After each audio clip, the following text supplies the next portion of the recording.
it today, but I don't have the time. It's been a crazy day. I really wanted to get to it today. It's gonna have to wait for another time because we gotta get through on the banana jam. I have not been making as much progress as I wanted to. Not been able to do anything offline. So we're at the same place we were at the start of yesterday. We're just gonna dive in here. We're gonna get this working. We're gonna make it happen. Gonna get this last boss attack in the lasers, and we're gonna call that a day. I'm also realizing on the charge, there's a bit of a problem here. We need to move the boss close to the player. Zaft, congratulations on the first. Well done. Well done. Cheers. How you doing, Zaft? Hope life is going well for you. Move the boss close to the player. And I hope that you're getting some really cool ideas for your bigger project you want to work on. Move the boss close to the player before triggering. That's what we need to do. We need to put that on the charge, because otherwise they're going to be like up here on the circle, and then the player will be down here, and then they'll charge up and then dash in, but they'll only go like halfway and then stop. That's not really threatening. Being cooked by the weather gods, forgetting that autumn is a thing. Autumn is definitely a thing. Absolutely. Oh my gosh. I remember I used to work with someone who was an avid runner, and she would reinforce to everyone, September has some of the hottest days of the year. Like, don't get cozy just because we're getting near the end. So welcome in, Pixelated. Good to see you. Hey, you could stay this time. Well, welcome in, friend. I am pleased to have you here. Welcome in. Let's see here. We're gonna hit play on this. Pixelated, thank you so much. Let me go grab some water real quick. Blades, good to see ya.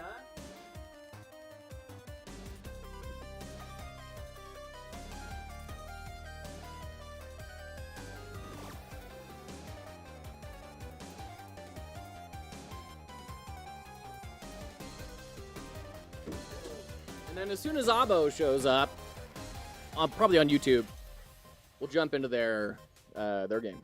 Hey, Prosto, good to see you. I'm surprised you're up right now, Prosto. Isn't this, like, crazy late for you? Considering a crazy cryptic puzzly thing, La Mulana style. Oh, okay.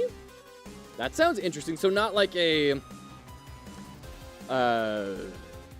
What's the right way to say it? Not a action platformer like Mulana is, but a puzzle game. It's kind of interesting. Oh, it's only 10 p.m.? Oh, okay, all right, fair. I don't know where Prosto is from, but I've gathered somewhere Eastern Europe. Like, very Eastern somewhere.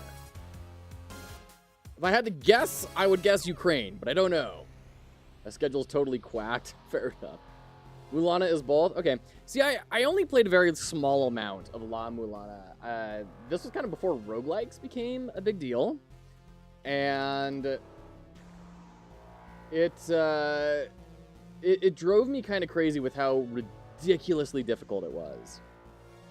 And how hard the resets were every time. And I could never, like, figure out how to make progress. So I own it. I've played it for 2 hours. I played it for 2 hours, probably back in, like, 2013. And just bounced off of it. I should give it another shot sometime. Somewhere in Ukraine. There you go. Mulana is very high on my top games of all time. My goodness, that doesn't surprise me at all. That doesn't surprise me at all. I was looking up bosses for this project and trying to see, like, what are examples of, like, boss moves that are good. La Mulana was one of the ones on one of these, like, greatest bosses of all time compilations that had, like, the one where you're on a raft and there's, like, a fish jumping up. And that was, I don't know, this person really liked it. I don't know why. There was missile alarm and drone alert and thunderstorm right after it, and there was no way I could go sleep right now. I'm freaking after each thunderclap. Oh gosh, bro, so I can't even imagine. I can't even imagine. Oh gosh, I'm so glad you're alive, and we're rooting for you. That boss is horrible. It's Bahamut, one of my least favorite. That's Bahamut? Bahamut is the, like, tuna? Hold on. Yeah, that's barely a dragon. Okay, no, hold on. I said I'm stressed out about Banana Jam and we need to, like, get work on this, but no, come on. The, the oh, OBS, come on. This is not Bahamut. Come on. This is a fish with a dog head and, like, bat wings. That is not... Look what they've done to my boy. Look what they've done to him. Oh, my goodness. Good night.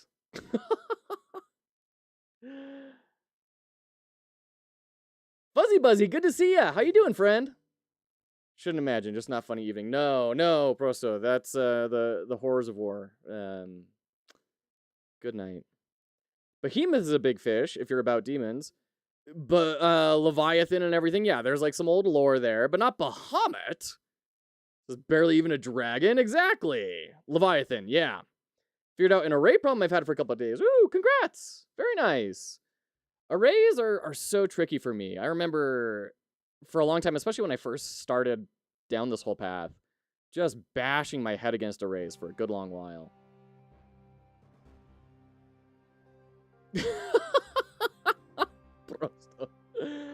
Okay, so let's do the lasers. The idea here with the lasers is he'll blast out a laser and then continue like every X amount of degrees until he gets to the top, and the lasers will just go across the whole screen, and we'll have it max two lasers on screen at a given time. So just a bop, bop, bop, bop, bop, bop, bop, bop, bop, bop, bop, bop. And this is where my game design chops are lacking. I should have this written out. I should have what is the duration of the lasers, what is the spawn interval, what is the degree interval. These are all things I should be documenting. That is what a good game designer is going to do. Fuzzy Buzzy. You know, I'm with you. Like, I try really hard to understand the code. By the way, we are in ads. I try really hard to understand code and code issues when they come up. But at the end of the day, sometimes you just got to move along. You got to get something built, and you do it. So you don't want to do that all the time. You definitely want to get better and understand the fundamental concepts. But yeah, I mean, that's going to happen. Hippopotamus. Step 1, implement. Step 2, tweak until it feels good. Each one is real and can chop you in half easily. Bahamut as in dragon. I'm guessing Bahamut from the Faerun module from D&D. What is the origin of Bahamut? Like, the earliest game that I'm familiar referencing Bahamut would be like Final Fantasy 1. Bahamut's mythology. What is Bahamut? Is this like a Babylonian mythology? Oh, Bahamut is about the legendary fish of Arabia. We're learning something new, folks. So games have taken the idea of Bahamut, morphed it until it's kind of the dragon sort of thing. For the Hebrew mythical creature with a similar name, see Behemoth. For the Hebrew mythical fish, see Leviathan. Wow. Okay. Fascinating. Okay. So Behemoth is not necessarily the same as Bahamut, but they're saying these are somewhat homonyms. You may be confusing them. Really interesting. According to Zakaria Al-Kazvini, is a monster that lies deep below, underpinning the support structure that holds up the earth. Hold on. This is Terry Pratchett level of stuff. Hold on. Everything's a circle. See this? That's Bahamut. That's Bahamut. So there you go. Balhut is a variant name found in some cosmographies. The earliest sources, the name is Lutia, with Balhut given as a byname and Bahamut as a nickname. In this conception of the world, the earth is shouldered by an angel who stands on a slab of gemstone, which is supported by the cosmic beast, or ox, sometimes called Kuyutha, Kuban, or Kibathan, most likely from a corruption or misrendering of Hebrew Leviathan. Bahamut carries this bull on its back and is suspended in water for its own stability. Huh. Well, there you go. I'm wrong, La Mulana. You win. This is .call deferred all over again. It's the same thing. We're ripping out that knowledge at the roots and replacing it with more correct stuff. Mulana is a mishmash of mythology because it's a mother origin of mankind story. Okay, gotcha. Does Final Fantasy reference D&D? To a certain degree. I don't think it necessarily takes... I don't think it started off as a one-to-one copy of D&D and its mythology, especially. Most stuff named Behemoth or Bahamut or something similar reference the original Behemoth. Huh. Well, son of a biscuit. In D&D, Bahamut is the dragon god of justice and is the first instance of the name being used for a dragon. There we go. In Final Fantasy, Bahamut is one of the most prominent summons, monsters that can be brought into battle. Yeah, it appears in almost all installments, except for 2 and 12, where its name is used for the game's final dungeon, Sky Fortress Bahamut. Oh, man. Fascinating. Okay, there you go. Learn something new. Fascinating.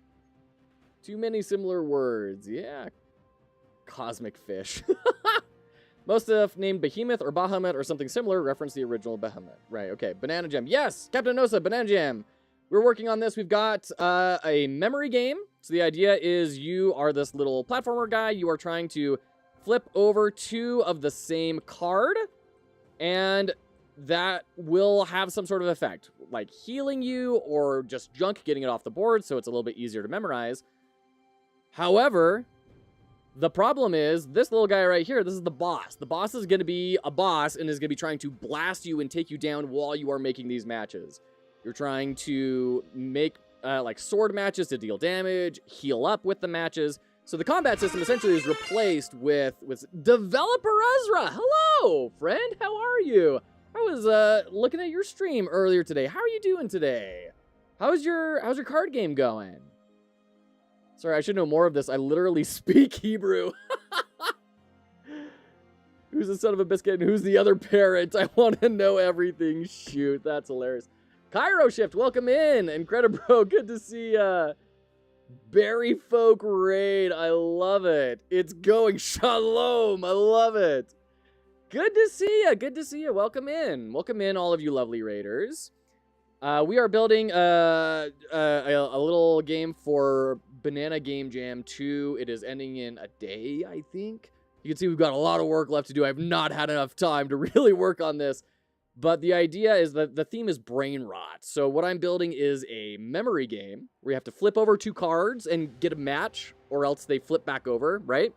So we're doing that, but it's a platformer, and while you're trying to do this, a boss is running around trying to blast you and stop you from doing it. So that's the idea. It's being a fun little project. I've never built a boss before, so that's being very fun to get that kind of experience in. But that's what we're doing right now. We're building the last move of the boss. Obviously, the boss is not turned on right now, but that's the idea. Ended up ideating for making a game jam. Oh, nice. All right, take care. Thank you for the raid. Appreciate you, Ezra. Thank you, all of you lurkers, and we'll talk to you later. I got to catch up. I got to see what you're doing on your game jam. We love game jams around here. All right, take care. Memory rot is an interesting one. It is an interesting one, and when I first heard it, I was a little concerned. I thought, I don't know. It's very memey. I don't really know what to do with that. But then, kind of thinking about it, I realized there's actually a lot of really interesting things you can do with brain rot as a theme. So, I'm excited about it. Okay. How you doing, Captain Enosa, by the way? Did you ever figure out what was going on with your Mark of the Deep build? Like, did you just have early access to the dang thing? Thank you so much, Incredibro.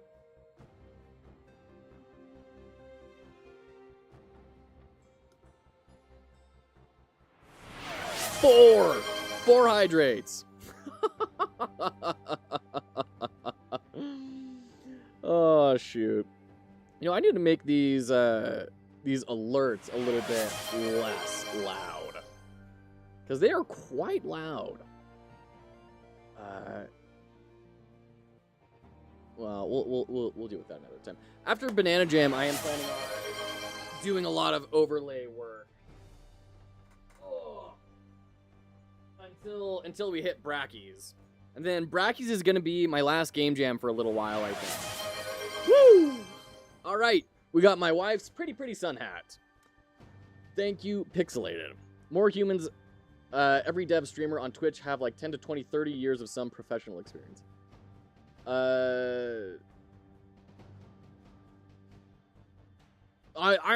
curious what you mean by that, Prosto. Software engineering or working on NASA or whatever you did. This.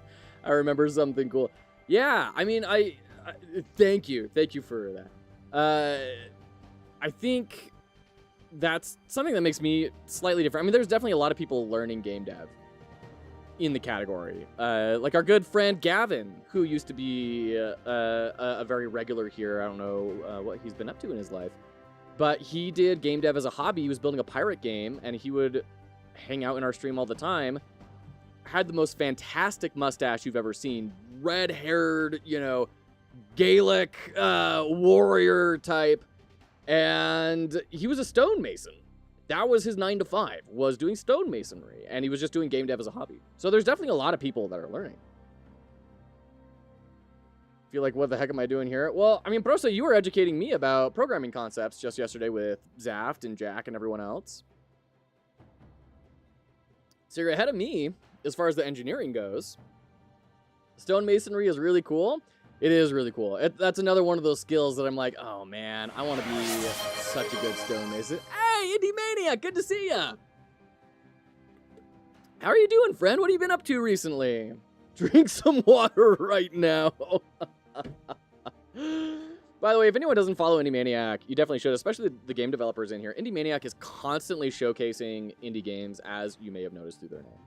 So if you want someone that is, pretty present with the community and is really looking out to help their community very heavily, one of those few creators I see that is really earnestly engaged in supporting people, definitely go give him a follow. Back in college. Oh, that's very exciting, Indie Maniac. May I ask what you're studying? Don't feel you need to answer that, but I am horribly curious. Been working on my black hole game. Ooh, very exciting, Blades. Nice. Marketing. Good for you. Good for you. That's awesome. Very, very cool. Marketing is one of those skill sets that I wish I was better at. Because life is a lot easier for you if you're really good at marketing. It is a skill that is always going to be needed, and you can leverage it outside of a professional context for yourself in a lot of really powerful ways. So good for you. Lasers. We need to make a laser.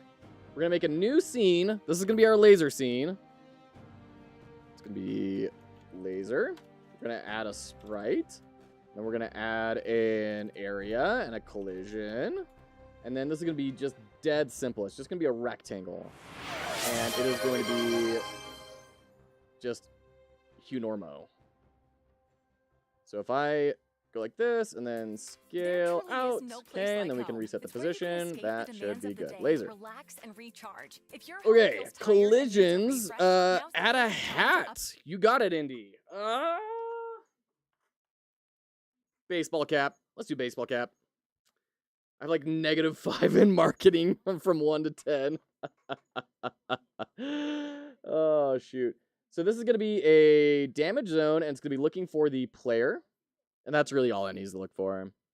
Risky Biscuit, hello! How are you, friend? It's so good to see you. What has life been like for you recently? I don't know if you haven't been streaming very much recently, or if I've just been missing it because mornings have been particularly hard for me. But in any case, I hope you're doing very well. We're doing great. Thank you for asking. We just got the kid back from physical therapy, our youngest, junior dev, because he's got a very flat head. And they said, well, his neck is all good. Like, there's no muscular reasons or anything. It's just sometimes skulls form this way. So that's some good news. Been a bit out of it. Been streaming nights now. Oh, no kidding. Okay.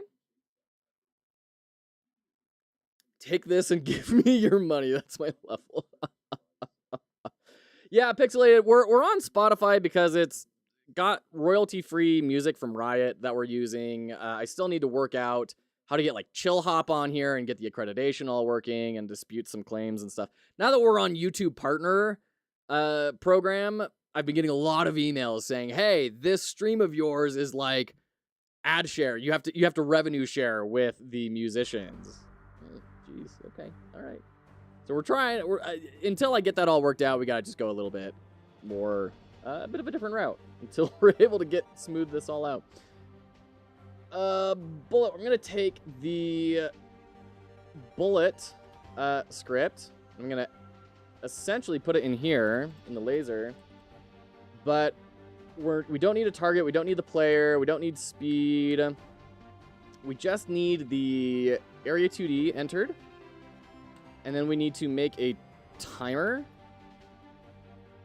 bar life timer,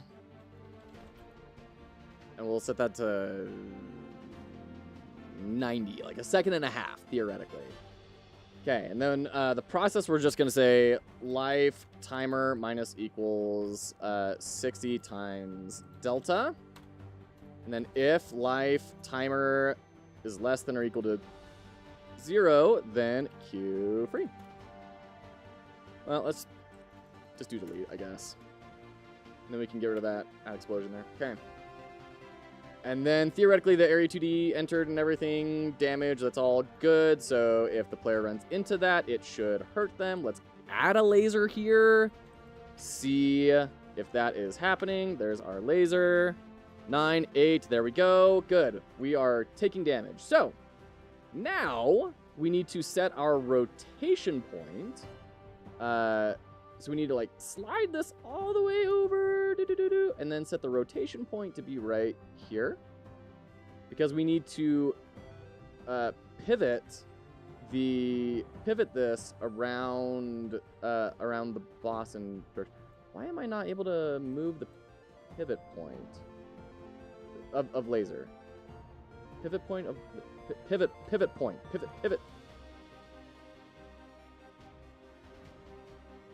Oh, Pixelated, I would love to play some of your music. I guess White Bat Audio is a bit too hardcore music-wise. I have no idea what White Bat Audio is.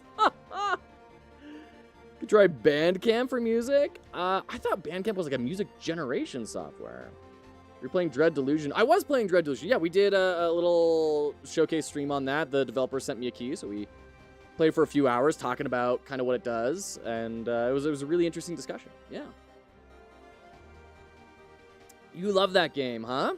So what is it about Dread Delusion that really made you think, oh my gosh, I love this game? I'm deeply curious. Wipeout Audio is a royalty-free artist that has a bunch of video on YouTube. Nice. Very cool. Are they like heavy metal or something? Or okay, why can we not set rotation pivot? Rotation pivot in the center of... I mean, I don't want... centered. Like I can do a shift click, but it says that's a temporary pivot. I don't know what that means. Set temporary rotation pivot. So like if I do, okay, yeah, that's not doing what we need.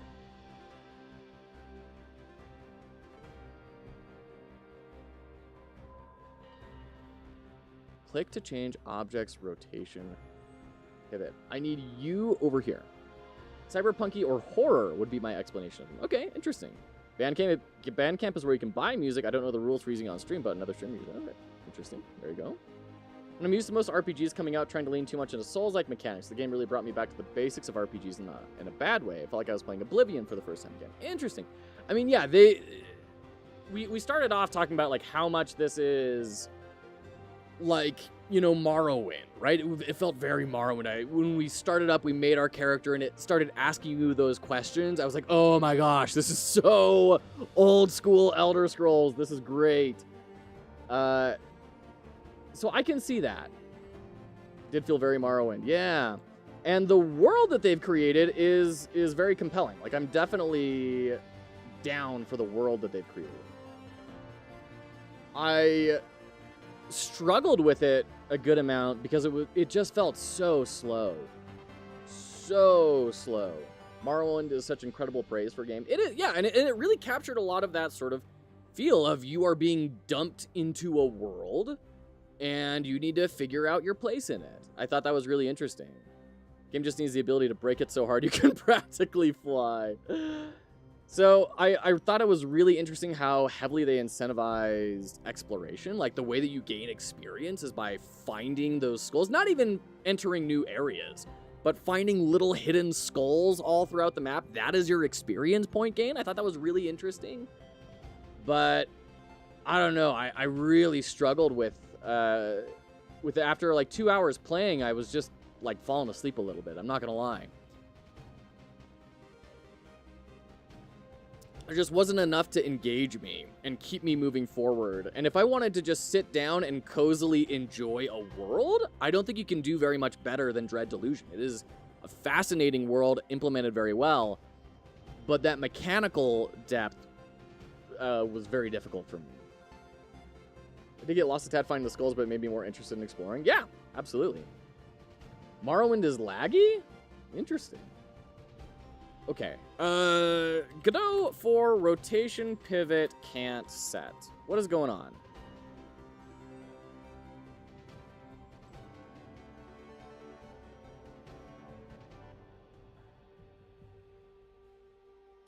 Oh, that's 3D. I need to set the pivot point. It's not possible out of the box in 4.2? What? No way. Come on. Memphis, good to see you. Welcome in. Okay. Rotation. Or pivot. Pivot offset? Oh, but that's for a control node, though. No way. Why do you even want to rotate this? Because what's going to happen is the boss is going to fly to a position on the screen, and then it's going to spawn a laser here, and then a laser like coming out diagonally, and then over, and then diagonally down, right? Like it's going to do it rotationally around the boss. Which seems like a pretty basic boss maneuver, right? You also have to build out your character in more ways than just one. It seems you need lockpicking for a lot of things, but also lore, whatever they called it for others. I did like that. We talked about that early on. As soon as they described what lore was, I was like, oh my gosh, thank heavens, because I always feel like I have to play as a rogue in these games so that I have high persuasion and high lockpicking. Because if you don't have those two things, so much content gets gated for you. You cannot get into it. And being able to kill things in 2 rounds instead of 3 is not worth, you know, getting a bad ending because your persuasion is low. So I loved diversifying that and having like lore matter for finding secrets. And I really hope there's stuff like that for strength as well. I don't think there is, but I would hope so. Gave me a reason to explore and build out a well-rounded character. Yeah, very fair. You aren't making a banana split? No, we're not making banana split. Feels like a line is a more natural way of accomplishing this versus rotating a rectangle. If you want the rectangle, have the parent be the rotation pivot. A line is a more natural way of accomplishing this? What, like this? Like a segment shape? I've never done this. I've always just worked in the rectangle. So this is a new concept for me, but we would still need, like, even if we have the line here, right? We still need to rotate it around the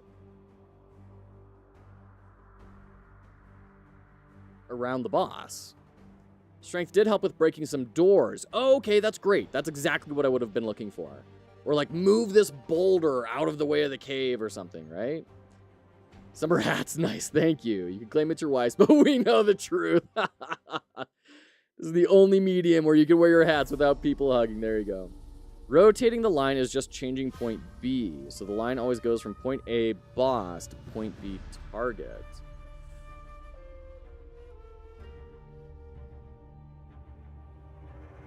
That's interesting. That's an interesting thought.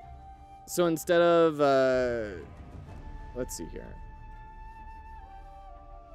We have A and then B. Okay, I see what you're saying. So A's at 0, 0. Right, so we put this here, and this is always going to be the center, right?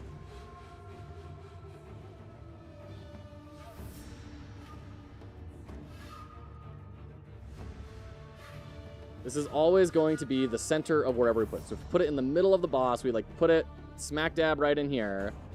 Then we do point up and then diagonal over, diagonal down, diagonal over, diagonal, right? Kind of the idea. Getting good at C, but it starts from -1, not even 0. So after a while, the first challenge came, and it was to edit a print to say your name instead of ... That's always rough, Memphis, when it's like, welcome to this introduction to C++ course. We're going to talk about what programming is. Like, okay, let me skip ahead a couple lectures. 2D Fighter, good to see ya. You could even raycast first to make the laser stop at a platform. See, and raycasting is something I've never done before. I have heard people discuss it, but I've never looked at it before. So that's really interesting to me. So if we say y is 10, what if we say like 20? Is that going to be huge? No. Okay. Reset scale, reset position. Let me play around with this and see what we're actually doing here.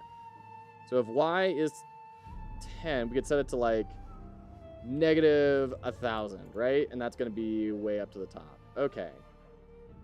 Okay. Okay.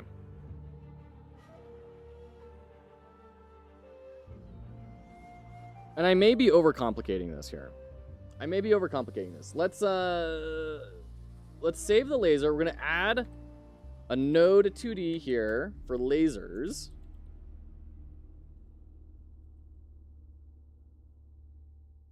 Screening went well. Recruiter said we'll be moving forward. Job is similar in responsibility to my current 2 more rounds of interviews. Oh, jeez. They pushed you through the recruiter for your own company? Awesome. Thanks. Wait, where is your coat? Dude, come on. Walmart Express You're delivery. applying across teams. What's your go-to You don't need to drink before talk to a flight? The West Coast recruiter. IPA Give me a or Manhattan? break. Find the detail that moves you Oh, with local beer and craft jeez. cocktails at the Chase Sapphire Lounge by the club. Raycasting is legit. Raycast is great for collision checks. Yeah, I mean that's what I hear. I've never done anything with it. Cast the ray on the wall and then yell what it hit. It's easy peasy squeeze of the lemon sneezy like a boss. Very normal to go through recruiting in a large company. Why? Like, if I referred someone at one of the large companies that I worked at, I would not expect them to talk to the recruiter. I would expect their information to go through the recruiter, and the recruiter would help like scheduling an appointment with the hiring team. But I would not expect them to talk to the recruiter. I would expect that to go straight through to the hiring team. And if I already work for the company, even more so. That sounds crazy to me. Recruiter gotta get their cut. I guess, okay, if you had like an external agency and you had an agreement with them of all candidates have to pass through this agency, I could see that. But if it's your internal like HR recruiting team, that seems really weird to me. Only bosses talk to recruiter. There you go. Langos Dev, good to see ya. Welcome in. Okay, so we have laser here. And then 3, 4, 5. And then we do another 4. No, another 3. You don't have insight into what's going in my head right now, but you will. So if we set this laser's, well, I guess we can just do this, right? Rotate it 45. Okay. And then you are going to be 90. And then you are going to be 180. You are going to be 270. Oops, not 270. 180 plus 45, 225. And this one's going to be 270. And then this one we'll just do negative 45. I guess that's 315. It'd probably be good just to stay consistent, just in case. Okay. 1, 2, 3, 4. Where's 4? 4 should not be 180. 4 should be 180 minus 45. So 135? Yeah. No. 70, 80. Yeah. 135. Okay. 1, 2, 3, 4. 1, 2, 3, 4, 5, 6, 7. We have a double up here somewhere. These are 2, 3, 4, 5, 6, 7, 8. Aha! Laser 8. Okay. 180.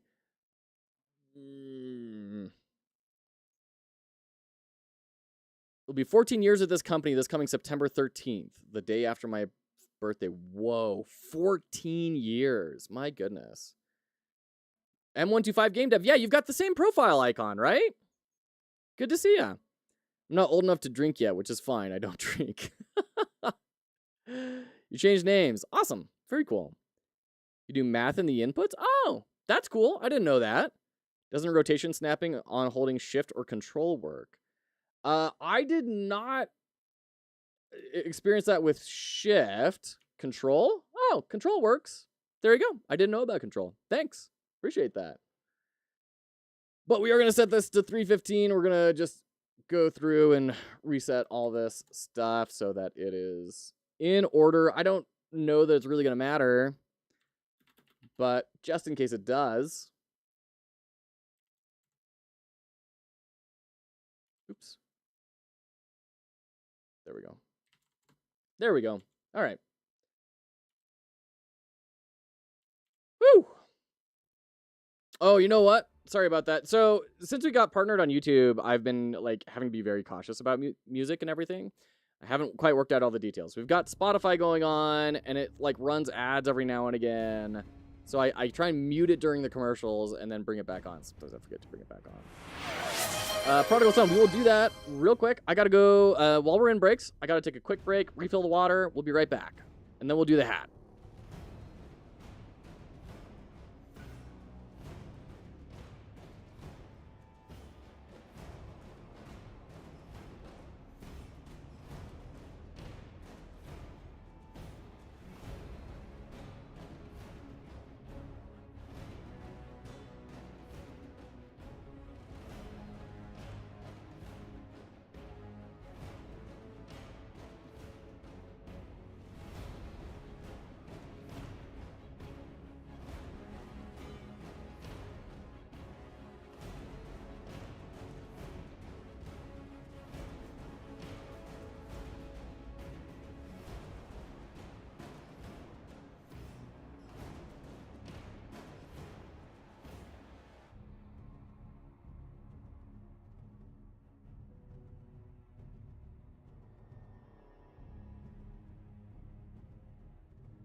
Okay, welcome back. Personally, like no music streams. Good for people that watch multiple streams at once. Yeah, that's fair. And I can listen to my own music. Yeah, yeah. Strawberry jam. Okay, all right. We have a hat and a hat tower. So 6 hats.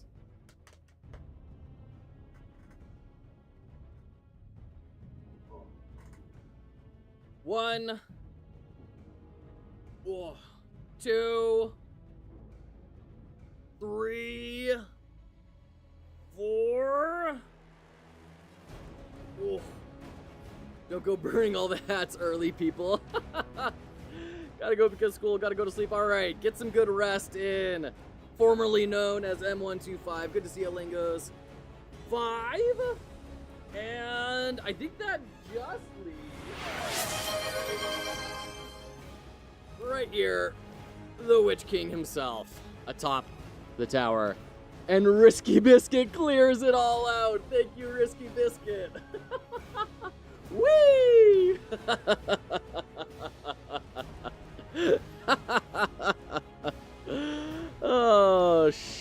super funny. No talking for 5 minutes. All right, take care, Risky Biscuit. Thank you for your redeem. Rigged. Good to see you all. Good to see you all. Great to have you all here. Memphis, thank you for the hydrate. Okay. Very, very cool. Okay. Complete all. Okay, so now what we need to do on these is, by default, we need to turn off our collision, so they are disabled. And then it would be great to add in a VFX here. I'm gonna add an empty sprite 2D for now. This is the VFX charging VFX. Because I'd love to have sort of a aura, like a charging thing, and then the laser blast. So it's kind of like the indicator to the player of, oh, this is what's about to turn on as it goes. I don't know if we're going to have enough time to get to that, but that's what I'd like to do. All right, take care, Longos. Eat a lot of Longos. What? Is that a thing? What's a Longos? Oh my goodness, it's a flatbread, and it looks amazing.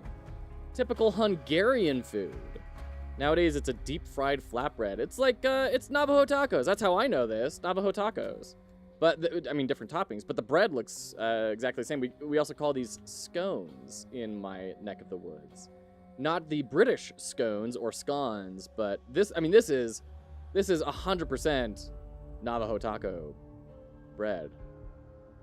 That's fascinating. Ooh, that looks good. Some good bacon, a nice sauce, chives. Is that like a ceviche thing, or those tomatoes are ham or something? Cheese, some yogurt. Ah, it's good. That looks yummy. Looks yummy. Little Wood, this is Longos, apparently. Longos, it is a deep-fried flatbread. There you go. I'm guessing that's yogurt. And then some sort of cheese. I mean, my American ignorance would imagine mozzarella, but it could be anything.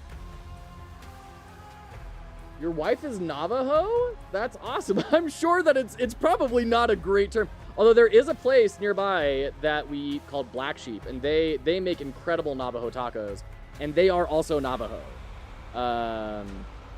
Black Sheep Cafe. So these are Native American owners, and they do some really amazing Navajo tacos. So they do it, so I have permission to do it, to say that. It's really good. Right, I mean, that's basically Longos, just with different toppings, right? They do, like, hog jowl tacos and stuff. Oh, my gosh, so good. I love Black Sheep. This is like our big celebration place. When something really good happens to Wife Quest or I, this is where we go. I actually have an aunt who's part... Ooh, I don't actually know what tribe she is. But she's part native as well. That's Longos. You're calling a person food. The S at the name, end of name is sh. So Longos? Longos? I did Longos with 5x extra cheese. Most of it fell off on the ground when they gave it to me. Are you going out right, or take staying care. in? With Chase Longos. Sapphire Okay, I'll Reserve, try to remember you that. earn 3 Longos. times points on dining either way. You can meet up with friends I to wanna go share to Black tapas Sheep. and sangria, This thing is or freaking have a incredible. cozy night in to It's like order a curveball and watch flatbread a movie. burger. No matter what Oh, you pick, it's a so win. good. Find the detail that moves She's you upset that you with said 3 times scones and points on Navajo dining, fiber is the including same. takeout from Sapphire Reserve. Chase, make more what's That's yours. Learn more at hilarious. chase.com/Sapphire I would Reserve. love to be enlightened. I would love to be enlightened.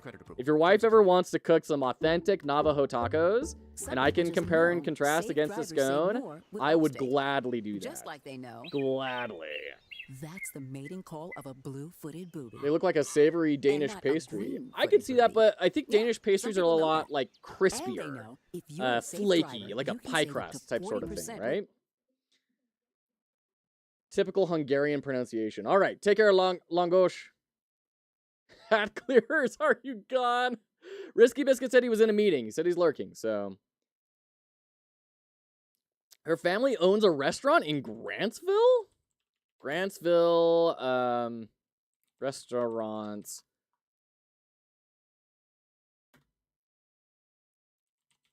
Do they serve up Navajo tacos? Is it Begay's Navajo Tacos or is it Verg's restaurant? These are all quick Google searches.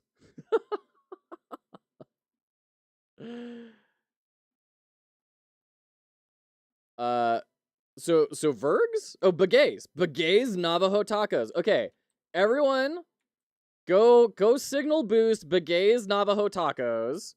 It only has 1,000 followers. We need that number up. We need that number to go way up. Go boost that algorithm for them. They're still posting. They're posting like they posted on August 17th. This is not a dead account. They've been going for it. All right, hold on. Where's a picture of the food? I'm seeing a lot of like Instagrammy poster things. Where's a picture of the food?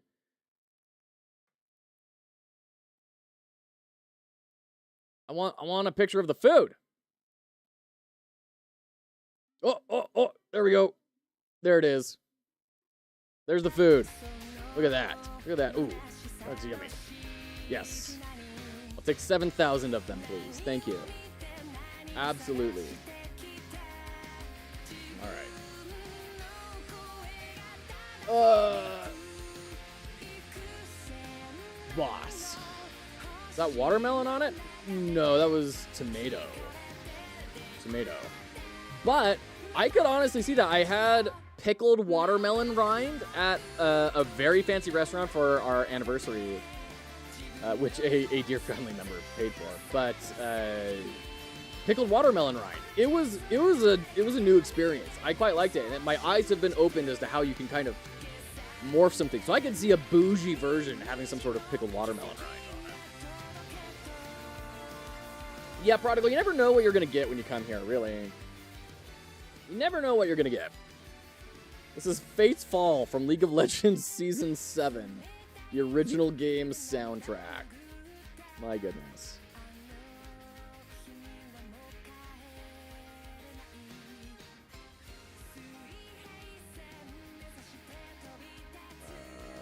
My goodness. Just a lot of stuff happening. It's crazy how things get adjusted when you get knocked off of your routine just a little bit. Have I tried pickled pineapple? I have not tried pickled pineapple, but also I kind of hate pineapple. So, scones are made with sugar and yeast. Fry bread is not. Interesting. I haven't experienced that. I mean, scones usually have a sweet thing, but I haven't experienced that difference in dough prep. I would be fascinated to try the two different versions next to each other. In my neck of the woods, it's always just been the same thing. It's just been what toppings you put on it. So I'm down. I'm down for being edumacated. How does someone kind of hate something? Don't be warm, be hot or cold. I have the stance that pineapple has all of those spikes on it because God thinks he made a mistake and said, well, we don't want him to eat this. Abo, good to see you. Hey, Abo's here, everyone. We're going to jump into their game.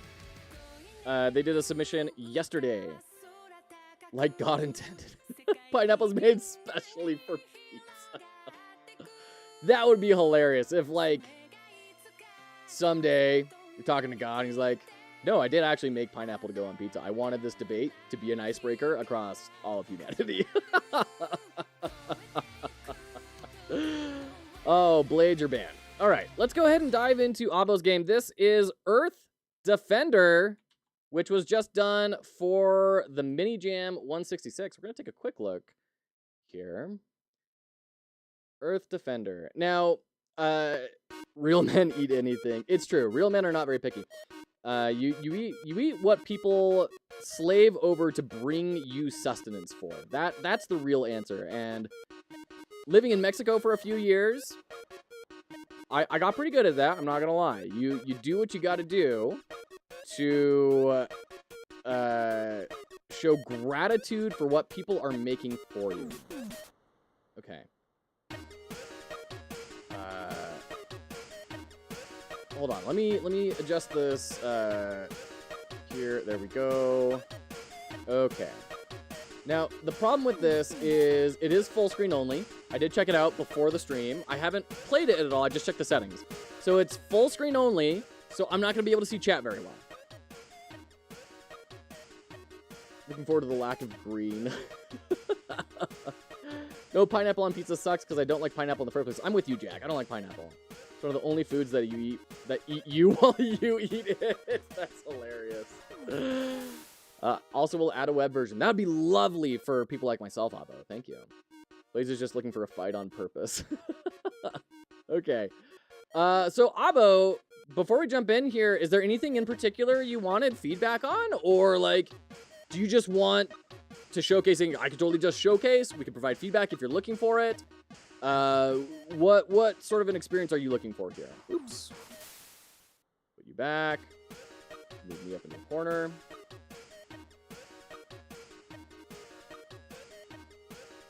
This music, though, man. This is bopping music.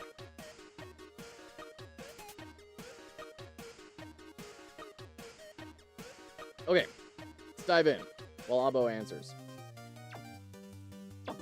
Okay, so we got like kind of, ooh, okay, cool art. Nice little destruction particle there.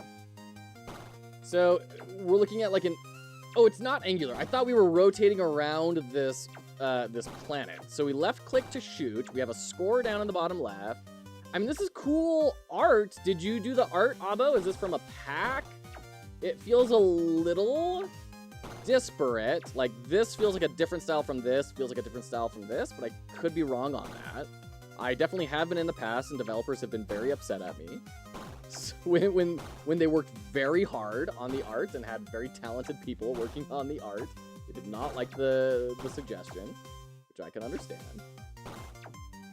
Alright. I just want you to showcase and give feedback on all things. Okay, feedback on all things. So first off, the sound is great. I think you picked great music. I like how the ship has animations. So when you fire, you can see we actually get a like firing animation. That's great. The bullet reads nice and clearly. The destruction effects are very nice. I like the parallax background with the stars. That's also very nice.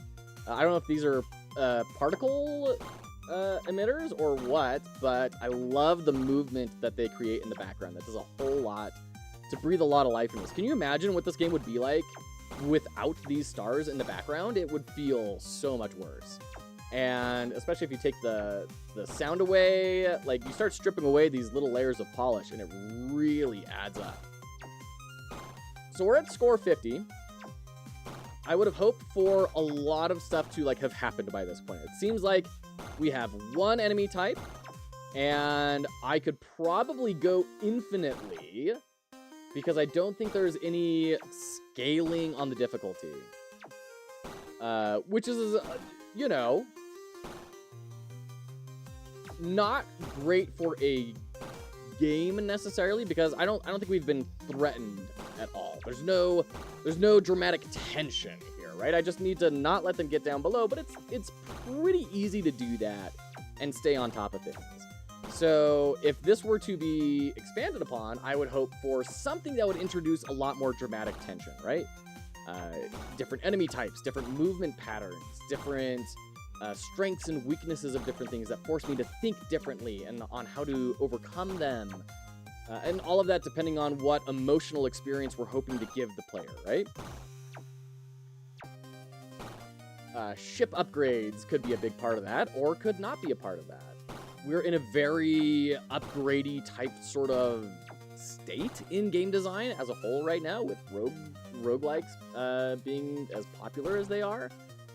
But that's not to say that's the only way to build a game, and plenty of great games have been built without having character progression. The progression is the player through different types of difficult encounters. I will say, interestingly enough, I'm curious if other people had the same perception as I did. But it seems to me like when you start right here and you have this heavy curve and the colors match up, it really made me think, oh, I'm pivoting around this planet. That's what I'm doing. The stars also feel a little bit big. As much as I really like them, I feel like they could be a lot smaller and a little bit more in the background. And then you could add like some Perlin noise fog rolling across in the background to be like a nebula or something. That could be cool. Breathe even a little bit more life into it. You could have power-ups on death. I don't know. All sorts of things. All sorts of things. Working hard on the art doesn't exclude it potentially feeling disjointed. Yep, absolutely. Different races have different styles, maybe. It's true, but then why is our ship so much higher res than the planet? And why are the aliens a lot... Like, it's not even so much style as it is density. Ooh, that screen wipe was really nice. Really nice. Little typo there. But the screen wipe, that was a cool effect. Nicely done on that. Don't worry, you'll never confuse something I make for something an actual artist would sell. There's also a high score when you die. Very nice. Very nice. There's 100% expecting going around the planet 2 for the presentation. Okay, yeah. Like, I'm curious how people feel about that. Typographically, you probably want to emphasize score, right? You want the score to be the big thing that comes in because that's the feel good for the player. You want people to say, oh, yeah, look at that thing that I did. Whereas right now, all of these are the same typography, right? They're the same size and everything. So the eye doesn't really know where to go, and that feeling of accomplishment is lessened. So if we, like, made You Died a... You know, like Dark Souls, it's not just text, it's a graphic. It is, there's art treatments on it to bring that out. And then you emphasize the score, make that nice and big, and then you have back be kind of a side option that people clearly still know where to go, but you're putting the emphasis where it should be. I do like that wipe transition. That is slick.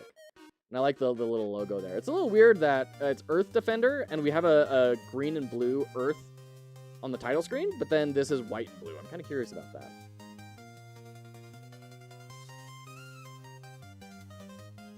What is the clickable thing on this screen? Yeah, I mean, there's not a strong signifier as to what is a button. You kind of just have to understand that back is probably something to click on. The jam mandatory restriction is no green. So the green earth is especially weird. Gotcha. Yeah. Oh, and it looks like my score didn't reset. So we're going to let this run. I think I had 118 for my score last time around. You missed spelling. Yeah, that's fair. From my understanding, English is not your first language, right? Like, I'm sure if I had to write this out in Spanish, I'd probably be doing typos all over the place. Is this your first game jam, Abo?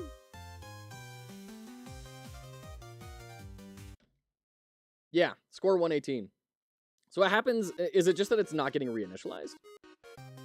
Oh, no. Yeah, score 118. It's right there. 19. There we go. So I can really rack up the score. Nice. I've done the same thing where I've gone through and I'm like, oh crap, I'm not reinitializing the game state. When they hit a new game, like the same old global variable is still there. I haven't reset it yet. Oh, very cool. What happens if I get hit? I get pushed off to the side. In fact, I get pushed downward. So I am in the planet. There you go.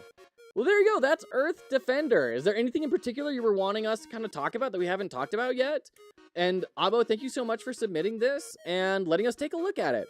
Making something is an act of courage. Sharing it with the world is another act of courage. And then sharing it with people for the purpose of gathering feedback is another huge leap of courage. So thank you for being courageous and sending this to us. You participated in 2 other jams. Okay, so this is your 3rd jam. Very cool. I love it. Very, very cool. I see you've got a little bit of a highlight on the button hover. That's good. Nice. No, I think this is great, especially for like being early on in your jams. I think you're doing some good work in focusing on a lot of polish. Like, yeah, the gameplay is really simple, but you've done a lot to increase the polish, right? You've got nice particle effects. You have that really cool screen wipe. You've got some good art, these particles moving in the background. All of these things are the sort of things that you don't start really thinking about until you get a little bit further in. And I think they level up the experience a bunch. So I hope you were able to kind of learn what you were hoping to learn from this jam. And I think this is very cool. Very rad. Second, if you participate at the same time, sure. Yeah. I love when games just have a horrible spelling whenever there's just simple text on screen. Mentally, I'm still a 5-year-old, so you'd dead is funny to me. And there's something about that, right? Like, you can deploy that deliberately. You can say you dead in a way to introduce humor, right? So that's something we can think about. If we're trying to build a comical experience, we can deliberately do stuff like that. You can do the Christopher Robin backwards E on Winnie the Pooh deliberately to communicate something, right? So there you go. That's Earth Defend. I'm going to throw the link again in chat. Gonna try to fix the score now. Nice. Very cool. Okay. Lovely. Jubbly. Let's keep going. Where are we at here with the lasers? We need to turn them on and off in sequence. That's what we need to do. So for the lasers, oops. How do we need to do this? We need to turn on the collisions for a laser for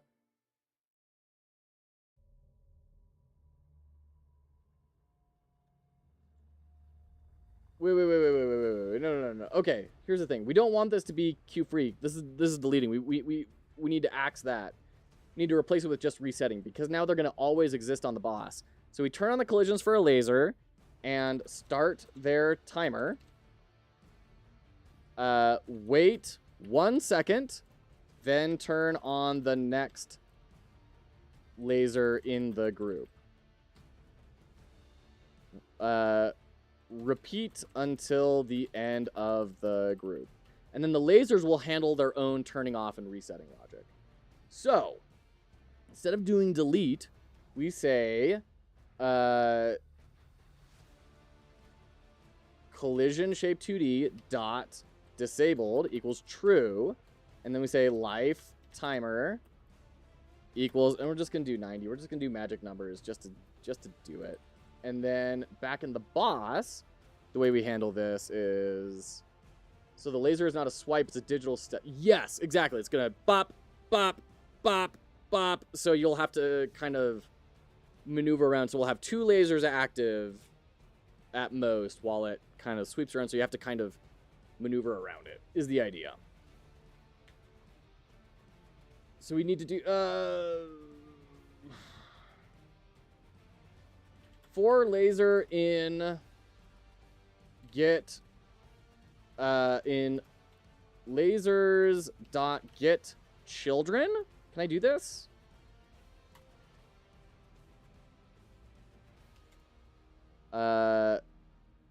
Laser dot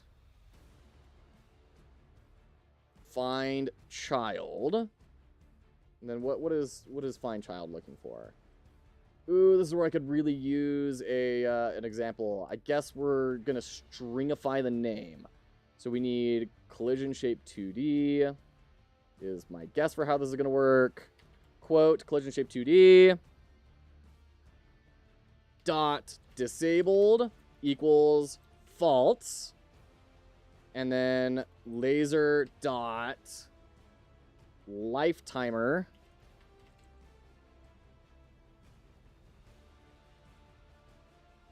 equals no, not we're not going to start the timer. We're going to say active equals true. And then in the laser we say var active as equals false.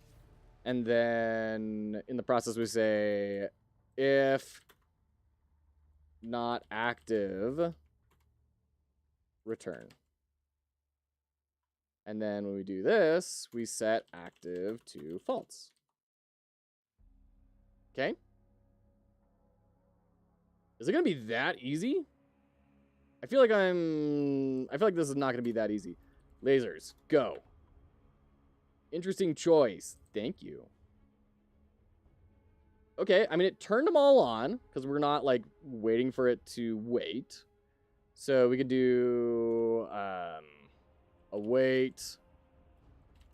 This is going to be a bit of a bastardization, but create timer of 1 second dot timeout and then repeat.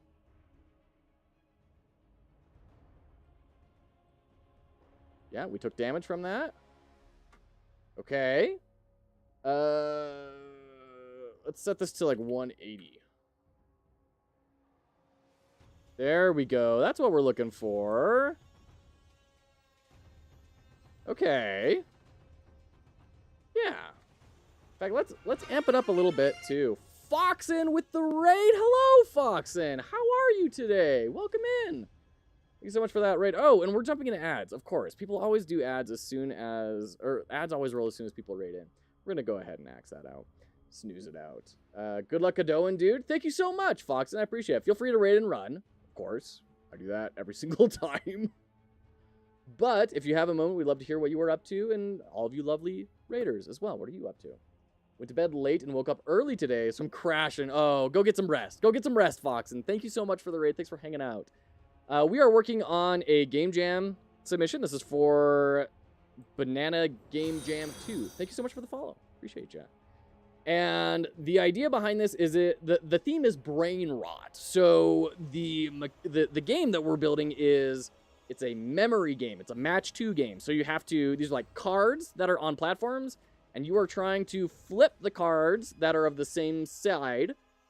And when they flip, they resolve some sort of effect. Like sometimes they'll do nothing. Other times it could be deal a damage. It could be heal yourself. So the combat mechanics are, the way the player interacts with the world is going to be through those cards. The thing that makes it a little difficult is this little guy, this boss, is going to be blasting you all the whole time while you're running through this. So we're building out the boss moves right now. We just barely finished his 3rd attack. So now we need to randomize which attack the boss is going to use and have him cycle through those until either the boss or the player dies. That's the game. So welcome in, welcome in. It's great to have everyone here on this lovely, what are we on? Wednesday? It's Wednesday. On this lovely Wednesday. It's a cool, fun concept. Thanks. Well, jams are always a great time to try something a little wacky and weird, right? Well, thank you so much. Appreciate you. For those of you, by the way, who are not following Foxen yet, we've gone into there a couple of times. Definitely go check out Foxen. They're constantly doing really cool stuff over on their channel. Game dev, as well as I see them playing some stuff every now and again. I think you were playing the speedrunning shroom game from Mad Mushroom. Splody, I think it was called. You were doing that once. Anyways, they do all sorts of fun stuff. Definitely go hang out with Foxy. Foxen, not Foxy. That's what people call me. Foxen. Okay. Rad. Well, that was a lot easier than I thought it was going to be. Lasers are all working. Great. Laser attack works. That is all done. So we can get rid of that to do. Is it right to follow 2 foxes? You want, ideally, you want 9 foxes, so you have 9 tails of foxes. That's my understanding. If I understand my mythology correctly, that's the end goal, is 9 foxes that you follow. Did some splody during the spearhead competition they had. Awesome. Very cool. Hey, Aramis, good to see ya. Welcome in. How's the jam going? It's going very well. This is my first time ever building a boss, and so it's being very fun. The idea here is it is a matching game. The theme is brain rot, so I wanted something kind of like puzzly, but also a little bit difficult. So you're trying to do match 2. You got to run over and flip the cards over in order to make matching pairs, but the whole time this boss is going to be blasting you that you're having to dodge out of the way. So that's kind of the rot side, right? Brain puzzle, rot with the avoiding everyone and everything. So that's where we're going. Hey, Robibers, good to see ya. It's been a minute. How are you, friend? Welcome back. Hope everything's going well for you and your family. It's a good take on that theme. Thank you. Thank you. I'm happy with it. I got a little nervous when it was first announced. I was like, I don't know, brain rot. I'm not really into the high, like, Gen Alpha memes, Skibidi, Riz, Aura sort of stuff. But then my wife and I did a lot of brainstorming, and this came to me in the middle of the night. I was like, oh, I think this can be fun. I think this is going to be something fun for me to build. Pretty busy with school. That's how it goes, man. That's how it goes. Good for you for focusing on your school and taking that seriously. Well done. Well done. All right. We do have an ad starting in 1 minute, unfortunately. Bezos, the bridge toll collector, comes. Hark. light your lanterns, prepare your tributes. Right, the charge move. He shakes a little bit and then dashes forward. We need to make that so that he will actually move close to the player when this happens. For the last 3 years, I sucked at school, so I need to lock in. Yeah, I'm with you. I was incredibly... School was very easy for me in elementary school, all starting out, because I played a lot of games. And so I was really good on on my English and my grammar, my writing, my math skills. Everything was great. And that let me just kind of absorb everything else really easily. But then we got into algebra in junior high, and I tanked. I remember going to the first test on algebra, and it was like, what is this function? And they just wanted you to write y equals x plus 1. I had never heard what x was. I did not know what that was. I wrote out, well, it starts at 1 and then adds 1 every time. That was my level of understanding. It took me a long time of hard work to catch up to where I needed to be. Can you show off a second? Sure, Jack. What have you got for us? Games are really fun. Yes, they are, Aramis. How's Hexagod going, by the way? I saw you just did a big art update for it. So yeah, Robibers, I've been where you are. And it's worth it. It's worth it to buckle down and lock it in. So I'm grateful that you shared that experience with us. It's going very well. Thanks for asking. Yeah, absolutely. If no one's following Aramis, which of course everyone should be in here, but we may have some new folks in here. You never know. Definitely go follow Aramis. Much better developer than myself.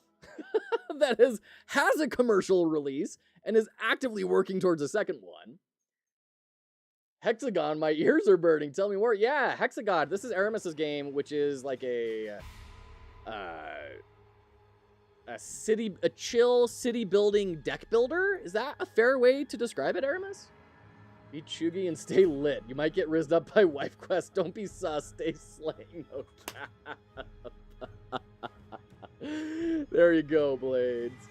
Doing great at uni. I got 95% in one of my end of year exams. Average was 60 and got an 84% average across all exams. So I'm locked into my course next year. Wow, Jack, big congratulations. Big congratulations. That's awesome. Way to go. I imagine that just felt incredible. Not only when you saw you got a 95, but then also when you saw the average of 60. Not that it's good to compare ourselves to others, but to understand that this was a genuinely difficult thing for many people can help us feel better about the accomplishments we've accomplished. So, thank you for sharing that, Jack. Big congrats. Big congrats.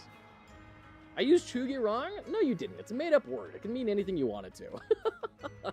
Shakespeare that sucker. That's what Gen Alpha's doing. Just Shakespeare it.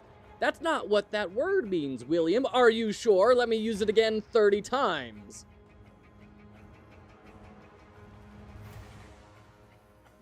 Do you want to be mean to others, but I did great? No, you're not being mean to others. You're recognizing that you had a great accomplishment. And that's awesome.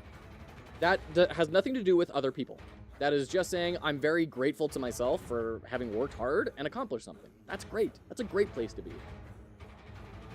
Okay, we need to do the moving towards the player. So global position equals, and I'm remembering this from yesterday. We did this whole thing. So move. Oh, shoot. You know what? We're going to have to restructure this a little bit. Also, Riot, what is going on with this music? Kane the Shadow Reaper is, like, going off. Let's skip that one. It's a little intense for us here. Stream is bussin', is it? I mean, there's a lot of people chatting. And I deeply appreciate everyone contributing their experiences, because that's what we're all about here.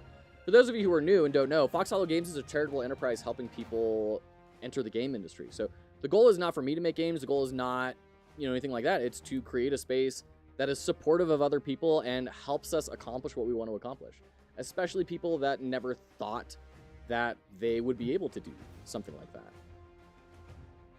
That's the way I lived my life. That's the way a lot of my close acquaintances have lived, is they thought, getting into game development's impossible. Like, no, it's not impossible. We can support you. We can help you out.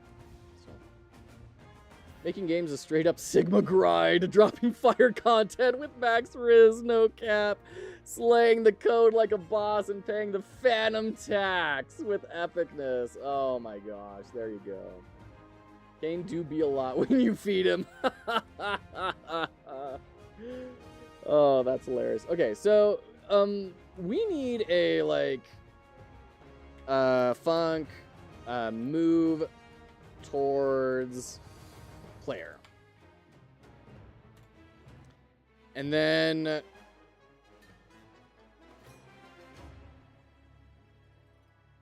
this is going to do something and then call charge when you are close enough, right? When you are within a certain distance.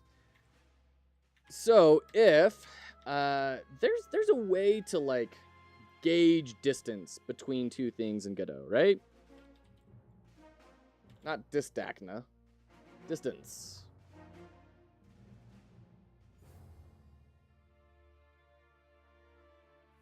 Distance to target, but that's the navigation agent. We don't necessarily want to deal with that. Just look at them and take a guess. Distance to. So we can do our global position dot distance to the player's global position. And if that is less than or equal to a number, start the charge. So if global position dot distance to of and we're getting the player, right? Yeah, player cryptic. Thank you so much for the hydrate. Appreciate you.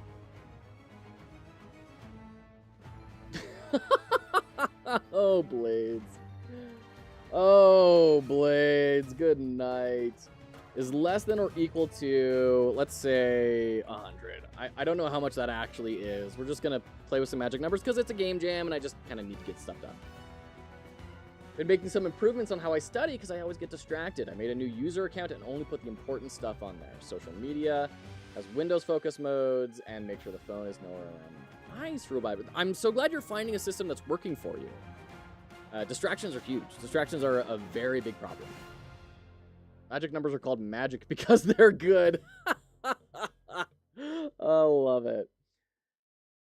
So then we also need to, like, we need to set a flag, right? Like, move towards player active equals true. Like, we need some sort of thing to tell the boss in the process to make that movement. So this as equals false. And then we're setting it to true. And then we're going to take this all out. We're going to go into our process. And before the charge duration, we're going to do this. If move towards player active, do this. And we're going to do, oh, we're doing move and slide. Ooh. Move and slide, because this is a character body. This is not an area, so we have to actually give it a direction. So we have to create a normalized direction for that. No social media. There you go. There you go. Cryptic, another game jam on the grind. Always on the grind, yeah. No, game jams have been very good for me to level up a lot of my skill sets really fast. And so we've been doing a whole ton of those. Mothman, the special hat. Do you want the pretty fairy hat? Or do you want the mushroom hat? I'll let you choose. And while you're choosing, I'm actually going to take a quick bio break. I'll be right back.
What's your go-to drink before a flight? A West Coast IPA or Manhattan? Find the detail that moves you with local beer and craft cocktails at the Chase Sapphire Lounge by the club. Learn more at chase.com/Sapphire Reserve. Cards issued by JP Morgan Chase Bank and a member FDIC. All right, sorry about that double ad there because of Spotify. They're magically delicious. Dealer's choice. All right. We'll go with the Pretty Fair hat because the mushroom hat, when it's raw dog and it is nothing else on top, gets a little bit rough on the old ear antennas. So there you go. We'll do the Pretty Fair hat. Passed my last class. Nice, Blades. Congrats. 27 days left. Might add another course. Man, good night. Good for you, Blades. So, Robai Bros, what we're doing here is a matching game. So the theme is brain rot. So the idea is you are this little platforming guy. You are trying to match cards of the same type. And you're having to remember what is where, right? The problem is you're going to have this boss floating around attacking you the whole time. You're trying to dodge out of the way. So you're trying to like match the damage cards together. You're trying to match your healing cards. This is how you interact with the world. So that's where it is. We're just trying to get the boss kind of tightened up, and then we can get to polish artwork, sound, VFX, all that sort of stuff. Okay. We need to do, yes. We have direction. We're calculating direction. Right there. Okay. So we're going to do this. And then velocity equals this. And then move and slide. And then once you get close enough, do charge. And you will turn off move towards player. Equals false. Okay. Let's try that out. We're gonna start with a we're just gonna say this to be true. That's the way we can do this. Okay, sounds like the music is back, and we are not running towards the player. How many days are left in the jam? I'm assuming is what you're asking. We have 2 days and 8 hours left in the jam. 2 days and 8 hours.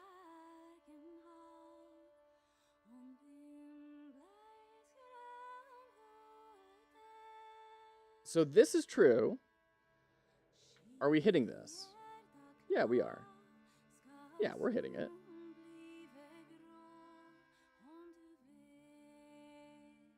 Ah. There we go. Saying this. Okay. So if charge duration, set it to that. And then we don't want this to be else. We want it to be when charge duration is less than or equal to 0. Do that. And then we need to reset charge duration. Do we? In charge. There we go. We reset it in there. Okay, let's try that. Take off the breakpoint. There we go. Stops, charges up, and dashes in. The dash didn't quite work, but we're getting there. Vortex of Purple, thank you for the follow. Cheers, appreciate you.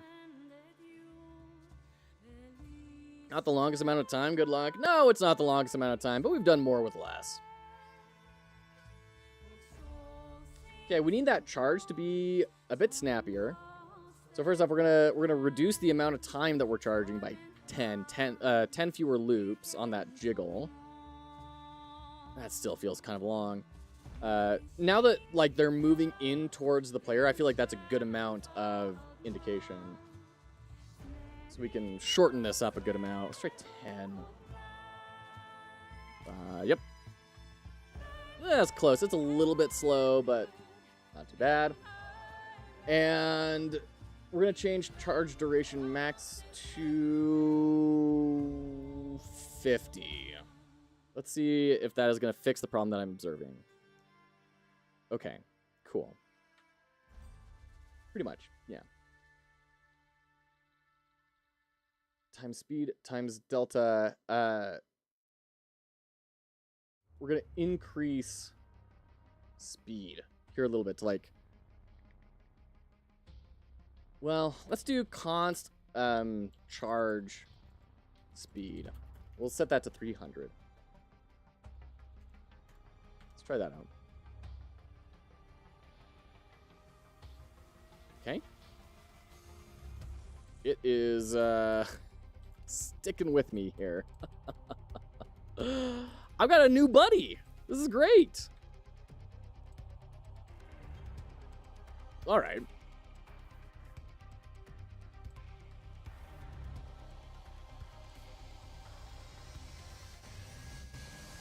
Velocity.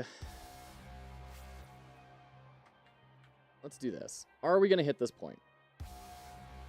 Charges in. Hit it. Okay. So that may have just been a weird collision bug or something. I don't know. We'll keep exploring with that. Now, we need to fine tune some of these values because you are definitely running into the edge of the world, which you shouldn't.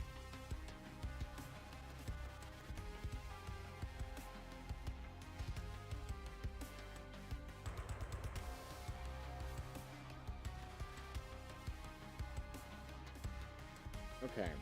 Yeah, you need to not be sliding through the world. So let's set a new collision layer here.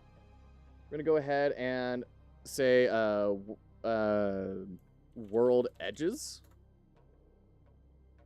And you are going to look for world edges. Robiber's out of hat. You got it, friend. Oops. Where are they? All right, they're all over here. We'll go with the Duke. Okay. We're trying to see, can we get this guy to go out of bounds? Yes, he's still going out of bounds. Well, you should be colliding with it.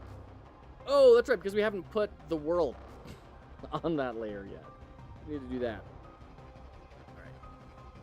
Hat. Dude, this may be a hard one to kind of stack on top and still have the pretty fairy hat showing. Level border. Oh, no, not mask. You're on layer 7, and then the boss needs to have their mask.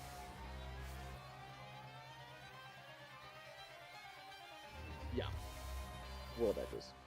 And you are not on 1? What are you talking about? You should be on damage zones.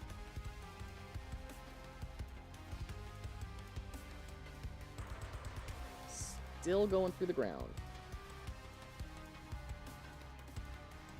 We tried on the actual boss instead of the... Aha, there we go. So now it's gonna dash in. Okay. Let's keep fine-tuning these values a little bit. That duration is too long. Too long, too long. And the speed, I feel, is not quite where it needs to be. Could work. Let's keep it for now. For now, we'll keep retooling it as we go along. Okay. So, the dash in is working. Now we need... Set this to false. We need to create a move timer. Or rather, maybe not a move timer. No, yeah, we're going to want a timer. We'll follow the same naming convention we've had before. As equals, and we'll set it to like 2 seconds. Var move timer equals move timer max. Come on.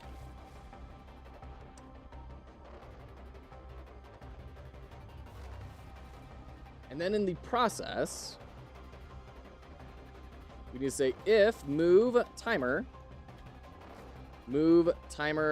minus equals 60 times delta. If move timer is less than or equal to 0, pick a new move, right? So can we do like match on a rand eye range? Just like this from 1 to 3? And then if it's 1, do move towards player. And then if it's 2, do what's our second ability? The circle? Circle shoot, not Vitva. Circle shoot. And if it's 3, do lasers. Is that gonna work? Okay. And then at the end of these, we say reset, move, timer.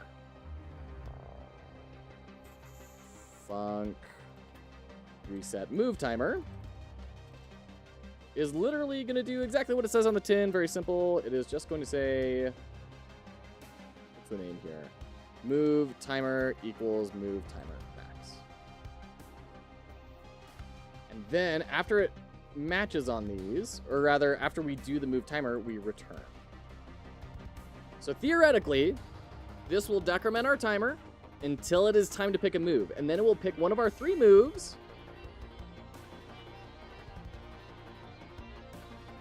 And at that point, we will not have move timer anymore.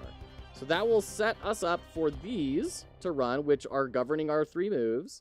And then once the 3 moves are over, they will reset the move timer, which will kick us back up here. So it won't move while you're picking something, but then you'll pick something. Aha! Okay. Nice. This is great.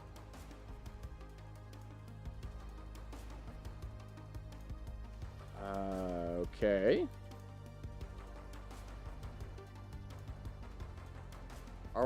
Did we make a boss? Are we done? We do need to make these guys only trigger when the circle stuff is actually active, though. We haven't done that yet. So right now, anytime he moves onto one of these spaces, he will be spawning a bullet.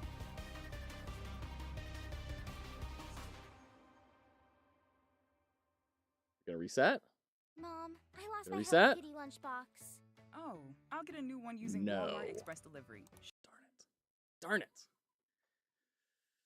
Ooh, why are we not resetting? Lasers. Oh, because we didn't put this in here yet. Reset move timer. And then reset circle duration. When circle duration hits 0, this is so poorly architected, my goodness. Minus equals 60 times delta, and then if circle duration is less than or equal to 0, reset move timer. There's a setting for looping on the path follow.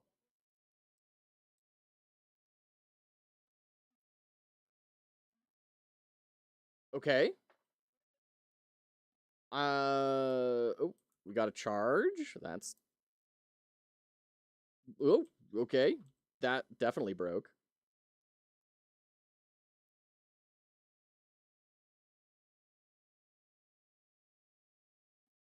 Now we're doing the loops. Okay.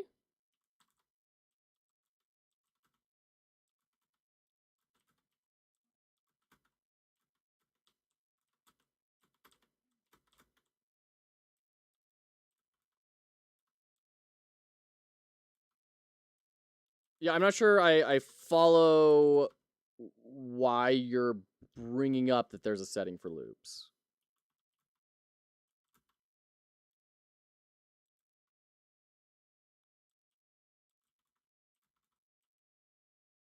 Okay. It's looking good. I do want to have it be a little more random on there, though. I want it to be...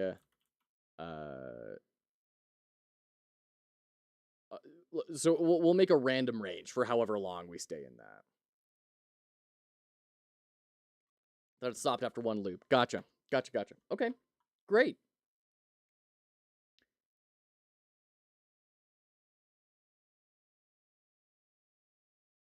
So when we reset the circle duration, I do want to make this a little more random. So circle duration max equals rand I range between, let's say, 1800 and 2400.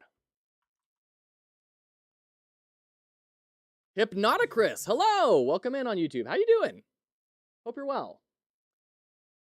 But it looks like we have a functioning boss. I mean, it's janky, and it's certainly not architected in the best way, but it works. Although that charge is really struggling. Let's try this again. I want to practice that. Try and observe what the charge is doing, because he comes in, he does his little animation, but then he's not charging. Can you have bosses without regular enemies? Absolutely, Jack. Have you not played the Prince of Persia game that was all boss monsters?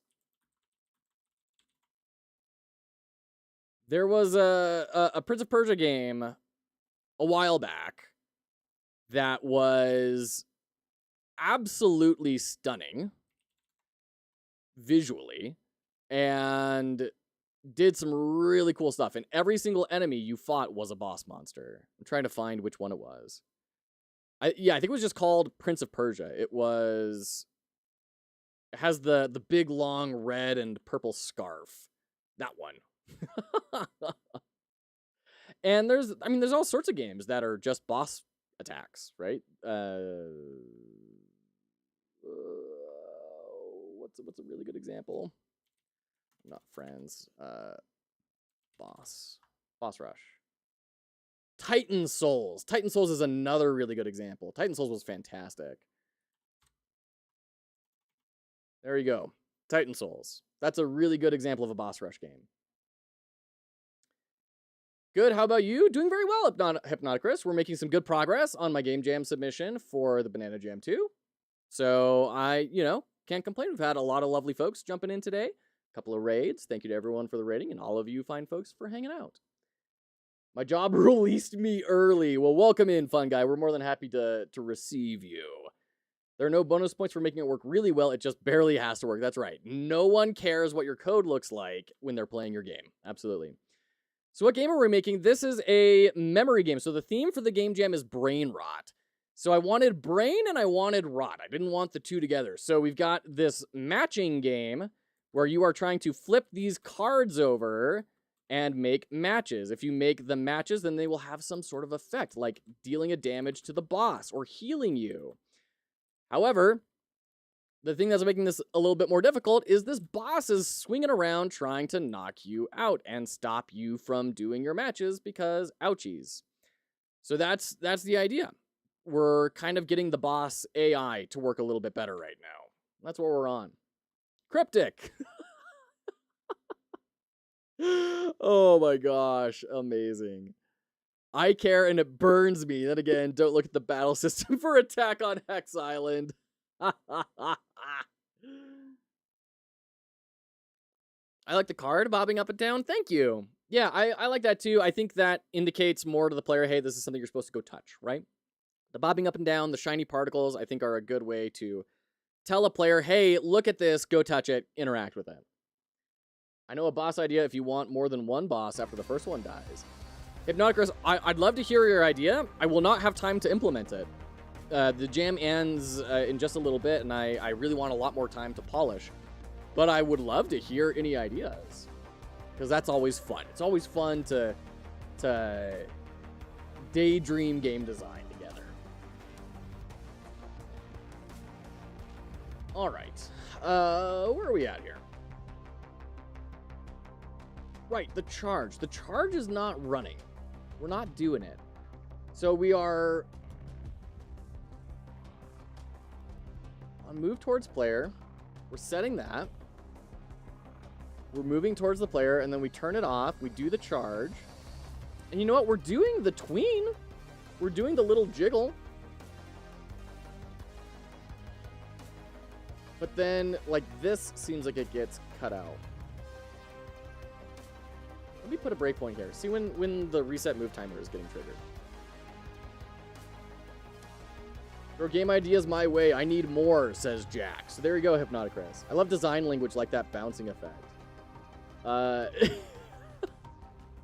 don't follow, Aramis. Design language? Like the bouncing effect? Is there a term for that I should be using? My program mentor approved my next class, Intro to Python. I have 27 days to do it. There are 34 chapters, but I only need to do 1 through 14, 33 through 34. Nice. That's awesome. Python's great. From what I understand, GD script is very similar to Python. So, come join the dark side. Okay, here's a charge. And we're hitting reset timer right here. But we're not... Oh, that's our problem. We're setting velocity and then doing reset move timer. So we need to move reset move timer out of that and put it at the end of charge duration. Yeah. There we go. That should fix it. That should fix it. It's a longer purple one that moves like a snake but doesn't have lines in multiple directions. So, like a big snake that's chasing the player around. That would be fun. Don't you dare? Don't you dare what? Prodigal? What am I not daring at? I've used Python before, so I should be able to speedrun most of it. Nice. Very cool. Making a game in a time limit. Yeah, Hypnoticris. So that's the concept behind a game jam is you get, like, a certain amount of days or hours to build a game. And then... there's a theme that you have to build your game around. So this game jam's theme is brain rot, and this game jam ends in 2.5 days. So I've only got that much time before the competition ends, and I have to submit this and have it be done. Still want the boss to be carrot cake. That's very funny. There we go. There's the dash. Right on. And now we're getting the lasers. Cool. Comparisons. Comparisons to... sorry, I totally missed where we're at. What am I comparing to? All right. Oh, dear. Oh, gosh. Okay. Get the 5. Okay, that's a 6. 6. There we go. Okay. That might be the game loop? Question mark? Are we feature complete here? Cards. 6 is slow time. We haven't done slow time yet. But I think we can do that somewhat easily.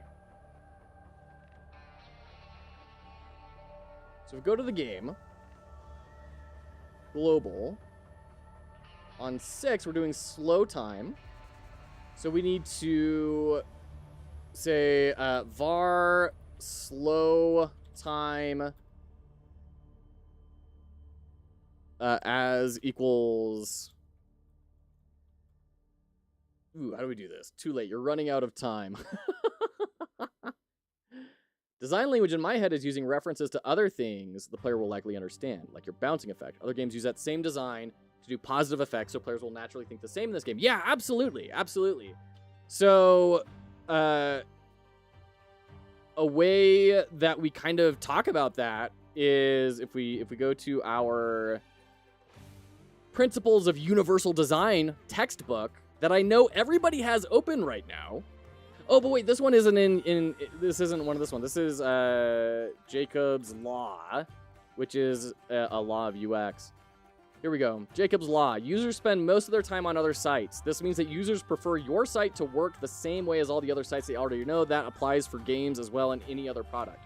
So people spend most of their time playing other people's games. So unless there's a really good reason, make it like those other games, right? So if you want to signify to a player, signifier being the way we kind of communicate with the interactor of the experience. If we want to signify something is good, use the way other games signify that it is also good. And that will get you 9/10 of the way.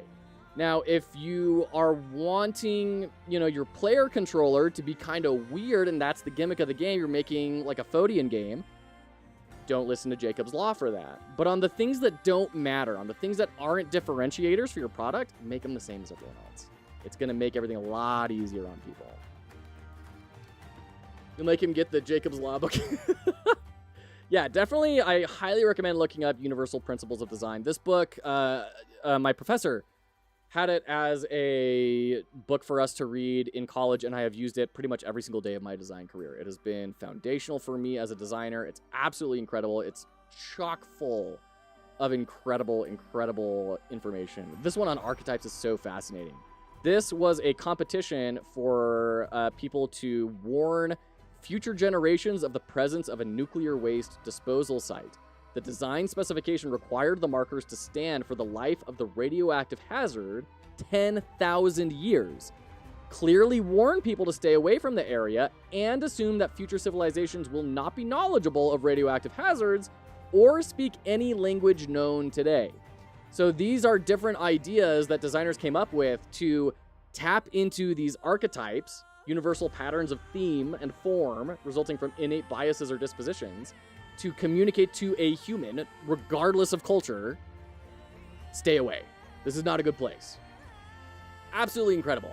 This book is one of my favorite books of all time. So good. And it's available online for free. You just have to Google it. You'll find it for free on like educational websites. Common example would be using WAS for movement. Yes, absolutely, Aramis. 100%. 100%. Yep, exactly. Unless there's a really good reason for you not to use WAS, right? If you're making a Phodian game, use your mouse cursor to hurl a hammer across, sure. Make Quap and make it all awkward, or Octodad or something. But if that's not the point of your game, standardize. That's what Jacob's Law says. Okay. So people claiming that X to jump is a completely normal thing. Who says X to jump is normal? I am missing something here. Jack, I did see your comment about having the frame rate, but we don't want to have the frame rate. We only want to have the bosses, stuff, and the bullets. So we need to have a flag that's global and set that and be multiplying all of our movement for the boss and everything by that amount. Got that feedback so many times that X to jump is a completely normal thing. What, in AB? What were you doing that had X to jump? It's a default on some emulator. Oh, good grief. And that's when we need to start talking about market segments and expectations of your TAM, your total addressable market, right? What are they going to expect? Not necessarily a very, very niche audience, unless you're aiming for that very niche audience, in which case, yes, you need to accommodate for that. In all my platformers, people always comment that. Why would anyone want X to be jump? I cannot, like, unless you're not using WASD to move, but if you have WASD, like, jumping to the left or the right and up and hitting X, that is so awkward. Oh my goodness. Some emulator had arrows and ZXC as the default keys. Good night. That's crazy.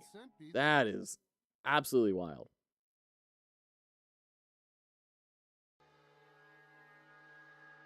I said that sarcastically? Okay. I never know. I don't know. I'm still new to game dev. I don't know. That may have been a really good solution and I had no idea. Okay. So we have slow time. We need a slow time counter max as, let's give it 5 seconds. We'll say that's what, 300, assuming our frame rate of 60. Slow time 0. False, counter, and flag. Okay. No, we don't need a flag. We need a slow time amount. So we're going to be starting at 1, which is just going to be, because we're going to multiply everything by global.slowTime amount. And then when slow happens on slow time, in fact, we don't even need a signal for this. We can just do it in global. Slow time amount equals, we'll say 0.5. We'll half everything's speed. And then in the process, we're going to need a process for global. Func process. If slow time counter, then slow time counter minus equals 60 times delta, our frame rate, times the amount of time it takes between each frame. And then if slow time counter is less than or equal to 0, then we say slow time amount equals 1. This is not how you should program things, by the way. This is me totally just trying to get stuff done. So we set slow time amount, and then we need to do slow time counter equals slow time counter max. Okay. Now, on the boss, we need to multiply all of our velocity times global dot slow time amount. So grab that, and that should take care of the boss. We need to do the bullets. Times speed times global dot slow time amount. Let's try that out. If it works, it is definitely the way you should do it. Fair. To be frank, quick and dirty is normally the best way to program. Refactor later if you need to. I mean, I can see that especially for solo dev, right? Like, you get stuff done and out the door so you can iterate quickly. I would imagine if you're on like a large enterprise team, people might get mad at you for doing things kind of jankily. Oh, darn it. These 6s. We are not slowing time. But yeah, for game jams, for solo projects, anything that you're not like passing work off to other people, I totally see that. Zaft and I are pro. Just slap shift together. But you never get to refactor. Yeah, you need that product manager who's going to stand up for tech debt. It's a huge plus of solo dev. Yeah, absolutely. Also, thinking through to begin with is very efficient. Sure, absolutely. And comments are evil. Okay. Let's do print slow time counter. And let's see if we're actually hitting this. True. And then where's our other 6? All the way at the top. Shoot. There we go. Okay, so we are getting the slow time counter. Okay. So that's working.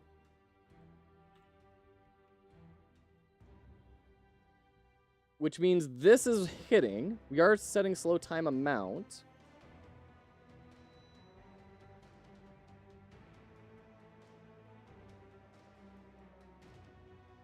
But I'm not seeing this take effect. So print global dot slow time amount. Let's just... Oh dear. I hit F6 instead. There's a possibility, however strange, that it's not updating, maybe, in something else. 6, and then 6. We need to wait for oh, dear. You, and you. And then lasers, too. Okay. Oh, that's not going to work because it's indented wrong. There we go. F5. Oh, come on. Don't break point. Give me a break. I mean, don't give me a break. Explicitly do not give me a break, please. 6 is in that upper right, and then the other 6 is... Shoot. I gotta fine-tune this. I also want to add more...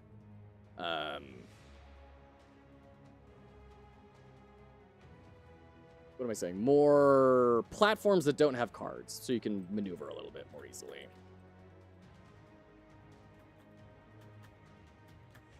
Okay, 6. And then where's the other 6? Brutal. We're getting 0 and 1. Okay.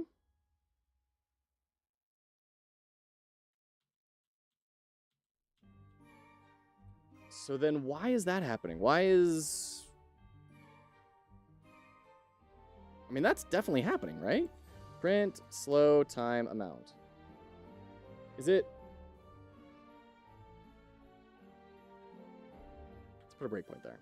Is it just triggering super fast? Why not make them one-way platforms? Because that sounds hard.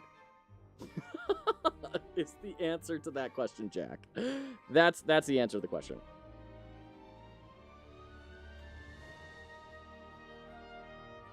It's a single checkbox? How is it a single checkbox? You set this at 3,000. I mean, granted, I don't know how to do that. I just assumed you'd have to check what... Oh, crap. That's why, because we're declaring this as an int. That's why. Now that it's a float... There we go. We're at 0.5. It doesn't feel like we're at 0.5, though. Oh, sorry, Aramis. On the collider of the platform, one-way collision? Are you for real?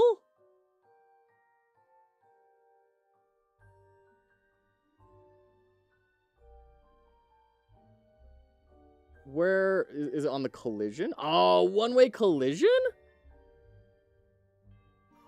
Okay, so we're gonna hit play now. So everything should be faster. Oh, shut up. That is so cool.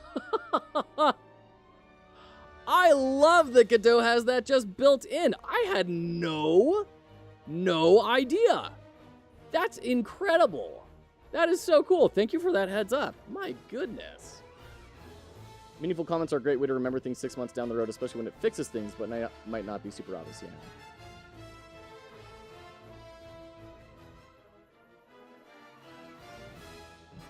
For huge teams, you just add a comment. Sorry for the shitty code. You weren't here. We had to do it.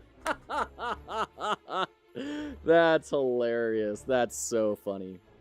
Godot is great. I really like Godot. Yeah, I mean, I haven't had extensive knowledge in other game engines. I've worked some in GameMaker. I've definitely worked a lot more in Godot now than I have in GameMaker. With your current I do like it quite a lot more than GameMaker in a lot of ways. So, pretty cool. To do fix this later. Add in sound effects. Yep. Comments become lies and wishful thinking very fast. That's hilarious. Never fixes it. Shoot. Okay. So we're setting things correctly.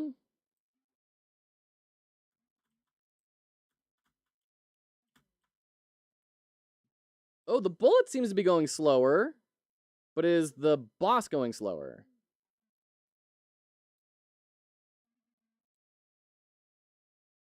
It's hard to tell if it's worn off yet because we put it at such a high number. Let's just say like 50. And then we'll say print slow ended. Good engineers update comments along with code. I have this argument all the time at work. Engineers don't treat comments as code when they should. Oh man. I get the feeling we got to hand out some boxing wraps. We got to get the gloves on. All right, that slow was way too slow. Or way too fast. That was like a tenth of a second. 6 and 6.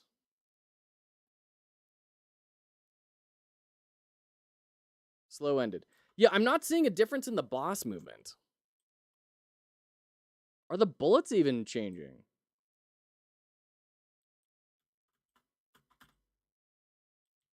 Ah, jeez. You and then you. Okay, the bullets are getting slowed. But the boss is not. But that's because we're doing the path follow. So I think all we need to do is do the path follow.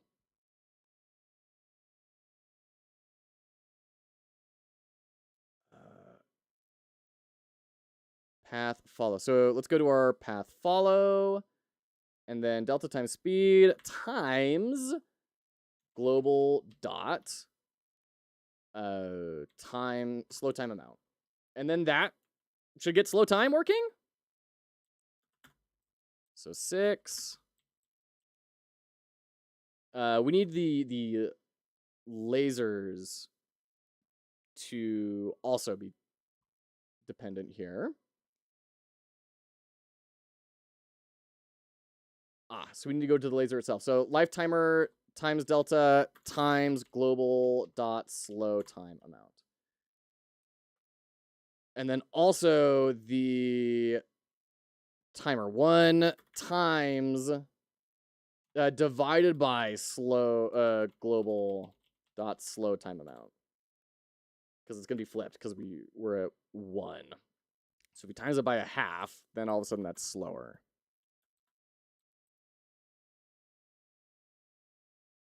Okay. Yeah, that seemed like that did the trick. We don't have the 3 lasers active.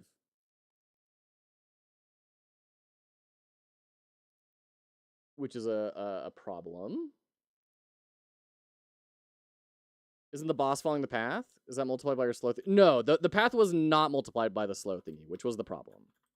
So now it is. Now it should be good. So slow. Yeah, that's feeling very slow. That's feeling good. That's the sort of effect you'd hope to have on the slowdown, is give yourself a little bit more opening there. Man, we are hitting lasers constantly. Come on. Go to a circle spinny. Hey, virtual ghost, good to see ya. There we go. Now the slowdown's working. Nice. So now the player has a lot of time to run around and try and grab the cards that they need in order to beat the boss. There we go. Love it. Love it. Welcome in, virtual ghost. Welcome in.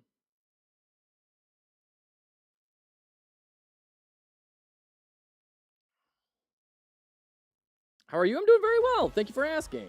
Making good progress on this game jam. First time I've ever built a boss for something. And I think we just wrapped up the last part of it. I do want to refine this laser blasting behavior a little bit. But other than that, I think we're getting close to feature complete. And then we'll get to move on to polish for the next few days, which is really exciting. I have taken a little bit more time than I was expecting to get this done. But it is coming together. I'm really happy about that. Let's see. What is our damage card? We need 5s to test if the damage is working. 5, and then 5. Boss HP went down to 8. There we go. That worked. You have more time, you could make it not snap to the circle. Yes, exactly, Jack. That was just like we had the move to the player on the before the charge attack. We could do the same thing for the circle. Absolutely.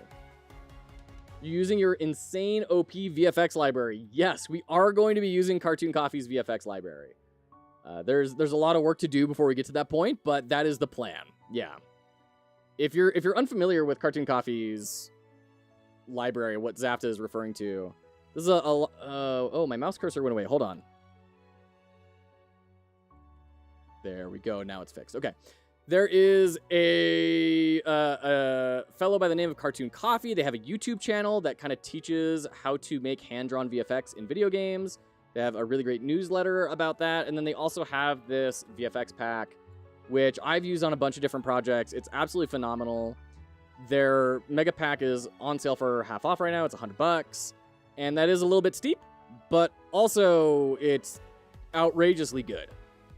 So it's got most everything that you would want. If it doesn't have something you want, you can join his Discord and request it, and then he'll just put it up for free for download for everyone. Like, dude's incredibly generous. you can see we've got all this stuff. You can layer things on top of each other. You can transform them. You can do all the stuff you need to do technical artistry-wise in order to make what you need to make. And it's really, really cool. Cannot recommend Cartoon Coffee stuff enough. What are some games that I made that... like Amortium. Amortium had some of his stuff in there. This isn't going to be the best example, but you'll be able to see some of it relatively quickly. This is sick. It is sick. It's incredibly sick. It levels stuff up incredibly quickly. So this sword slash is from there. Oh god, this is so gross. Now we got a bigger sword slash, and then now we have a sword slash that explodes when things run into the sword slash. So the explosion is also from Cartoon Coffee. Let's see. Let's grab triple sword. Rah, big sword swing. Obviously, I'm not doing this justice. Now we've got like a blast wave that's coming out. A blast wave that is going to detonate when it runs into things. And I'm trying to remember, were there any other effects we used in this? I don't think so.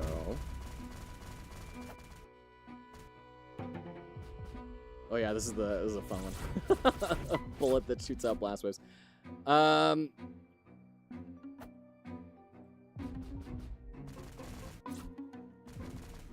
Anyways, that's that one, and then there was another one. Oh yeah, Moon Hollow used a lot of VFX from them. How easy is GoBot for making games? Do you mean GoBot or Godot? Virtual Ghost. So we had a bunch of VFX in here. Like if I do this, you can see that slash. The effects over here. It's rad. I can't recommend it enough. So we can go here. I just want to show some of the other effects here because I think we did a couple of others. Well, maybe not. Maybe it was just those two. But in any case, yeah, definitely recommend their Mega Pack. They have a YouTube channel, like I said, where they have done all sorts of cool stuff, like redrawing indie games for people and kind of not leveling them up according to their definition, but I think they leveled them up. Cartoon Coffee just says, we're just kind of exploring some different styles here. So they've got all sorts of cool stuff. They do breakdowns of rad stuff. Yeah. How to create seamless textures for indie games, beginner tutorial. They've participated with Blackthorn Prod a couple of times. Secretly remaking my boss's game. This was a fun one. What is it you're holding? A cookie? The one the last game was made in. Godot. I was an ex-Unity game dev. Just switched to Epic with Unreal. We should steal. Hey, Captain. We're going to need a good springboard. So let me see if I can see like the Wow, these are before and great. after here. So this is him after. This is the game after he's kind of redone it all and done all sorts of cool animation and everything. And then what it was before. I need to do is cut out his art from Make the ground. the fuck's to take half. Wow. Again. Any Here we rock? go. Goes through his whole process, making new environments and everything. So this is the way it used to look. Doing more of the techniques Right? you already saw. And then he changed it and revamped it to become this, which feels just so tremendously more fluid and impactful. So, Cartoon Coffee knows what they're doing. I highly recommend that. Unreal 5, very cool. You're sick and you need rest? Oh, Prodigal, go get some rest. Go get some rest. Add a hat. You got it. Oh, boy.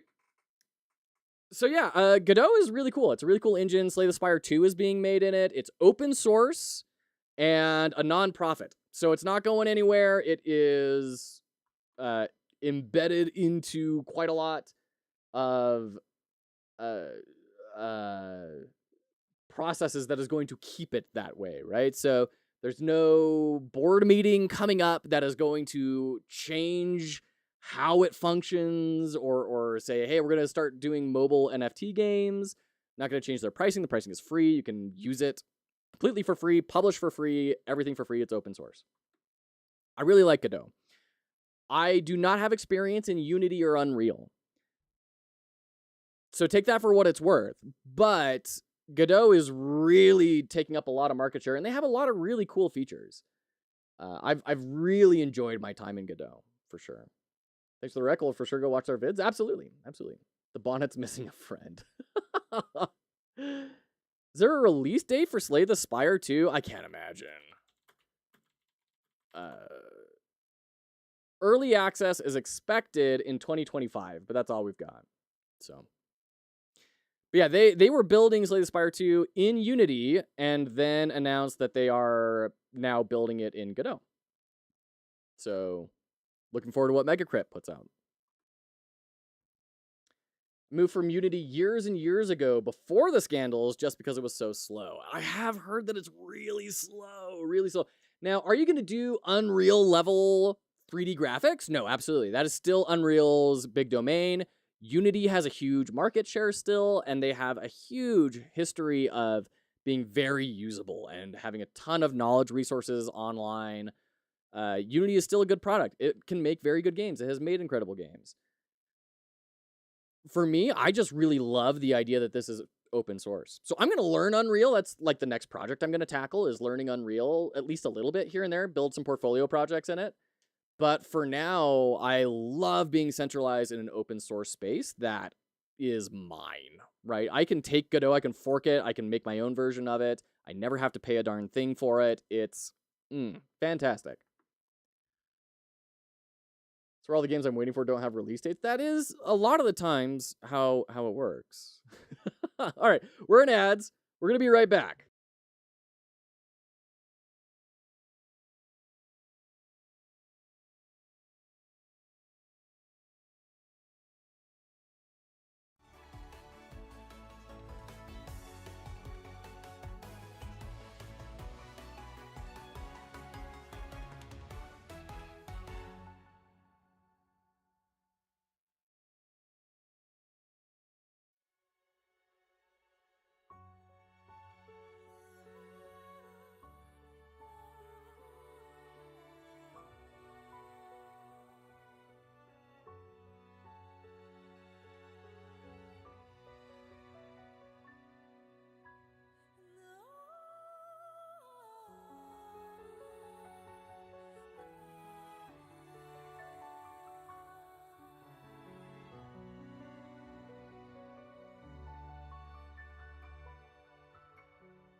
All right, welcome back. Welcome back. Better to have no release date than having pre-order scam schemes. Yeah, pre-orders have gotten really out of hand, and people have been warning us about this for decades now, and it's just how things are going. Love to be a contributor to the source code, but I barely know how Git works, let alone how to help improve stuff. Started learning JavaScript and HTML recently. Very nice. I mean, Jack, you're a much more capable developer than I am. Virtual Ghost, thank you for the follow. Appreciate you. Doc's contributions are a very common gateway to contributing in open source. That's true. And they, as I complain about all the time, Godot documentation needs some support to make it more usable, especially for beginners. Also, most projects have a good first issue tag. Oh, nice. That's awesome. That's really cool. I didn't know that. That's rad, Zap. All right, take care, Aramis. Thanks for hanging out. Appreciate you. Have a great walk. What are we at here?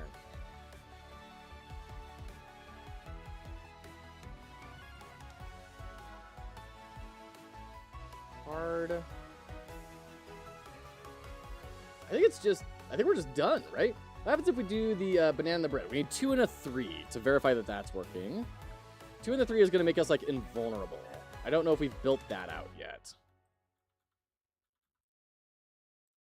2, 3. No.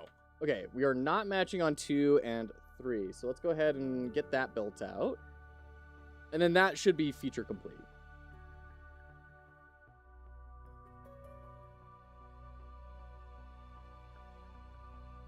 Okay, so if flipped at 0 equals 2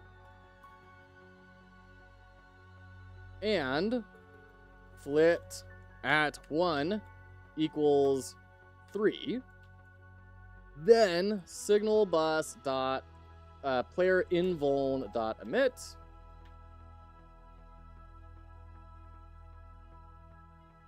and then this won't really have to happen. Okay, this or flipped. Oh, we'll just copy this over. There we go. All right, let's check that. Just make sure the match is getting made. Oh dear. We gotta get rid of this Spotify nonsense. Okay, the match is getting made. Great. So now let's go to our player and make sure that the player invuln is getting received.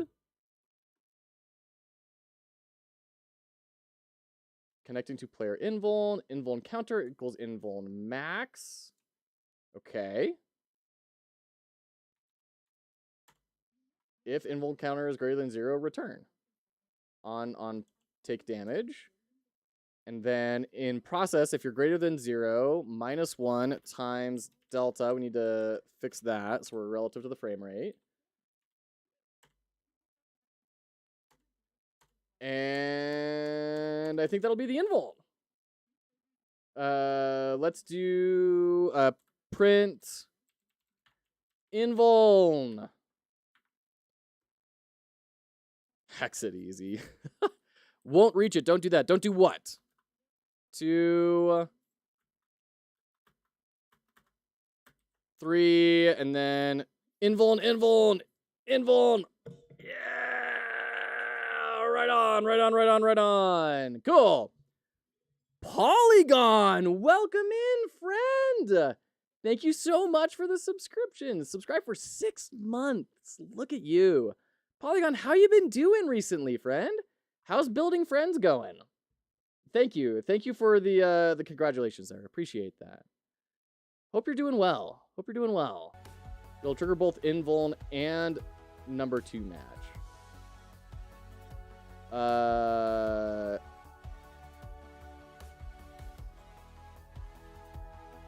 Yes, you're right. We need to have something else here. Let's put it after. No, that's not gonna work.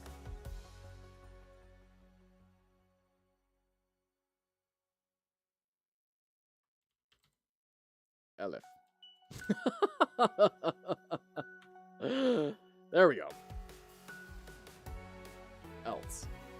So if it's this, do this. Otherwise, go through and do the rest of the matches. We don't need 3 in there. Game is going really well. Personally doing kind of rough. Found out about a month ago my dad has stage 4 cancer. So we're doing all we can and spending as much time together as possible. Yeah. No, I hear you, Polygon. I know that you're close with your dad. I remember your dad being on your stream and chatting with people. I'm so sorry. Lockdown, you got it. Appropriate timing for that. Polygon, I'm so sorry. My father-in-law has cancer. Thankfully not stage 4. But I can't imagine how difficult that is. I'm so sorry. Best wishes going to you guys. Let us know any way we can support. You know, I know we're internet people. There may not be really anything, but at least know that you know, you got people in your corner. So on every stream he can, adding his puns. That's fantastic. That's fantastic. Oh goodness. Okay. Okay. Support is always appreciated. Well, and likewise. Likewise, Polygon. If anyone is not following Polygon, definitely go follow Polygon Pilgrimage. They are building I conceptualize it as a Banjo-Kazooie collectathon type sort of platformer, but you are construction tools that are cartoonized and in full 3D, and I think you're building it in Unity, right? And they are trying to build a house for this poor construction worker who is just not able to get the job done. So you jump around as a little bendy shovel and, you know, solve puzzles. And then all of the characters have fantastic puns for their names. It's a great time. 54 wish list. Shut up. That's awesome. Big congrats. Do you want to drop your Steam link in the chat? I don't think I have it handy. Let's see here. Here we go. I got it. So go give that a wish list. Building friends. Super cute. Super cute. We've raided into Polygon several times. We should all be familiar with Polygon. Making something really cute. We need more cute in the world, you know? There's just not really enough of that. Okay. How's your progress going? It's going very well. Thanks. We're doing another game jam. And this the theme is brain rot. So, the idea is you need to jump around, grab these cards, and play a matching game. So it's, oh, this is a 4. Oh, no, this is a 6. Those don't match. Those don't count. Of course, we're not going to have 4s and 6s. We're going to have stuff like swords and health potions. And if you get the right match, then you heal up or you deal damage to the boss. And in the meantime, the boss is trying to shoot at you and prevent you from being able to do that. It's going to be race to zero, essentially, for seeing if you win or not. So that's it. That's a game. Cute little thing. I think we just barely hit feature complete. Oh, no. We need to make these areas not trigger unless circle duration is on. Was the cross lines thing? Yeah, so these are all just debug hitboxes and stuff. We don't have any sprites in the game yet. But this circle right here is the boss. So he's circling around, and when he gets to these points, he spawns a bullet. Player won't be seeing these things. They'll just be seeing the sprites and everything, right? But for now, for the debug, that's what we're looking at. We need to change this. Where are we doing the bullet spawning here? Spawn bullet. We need to check if we are in the circle or not.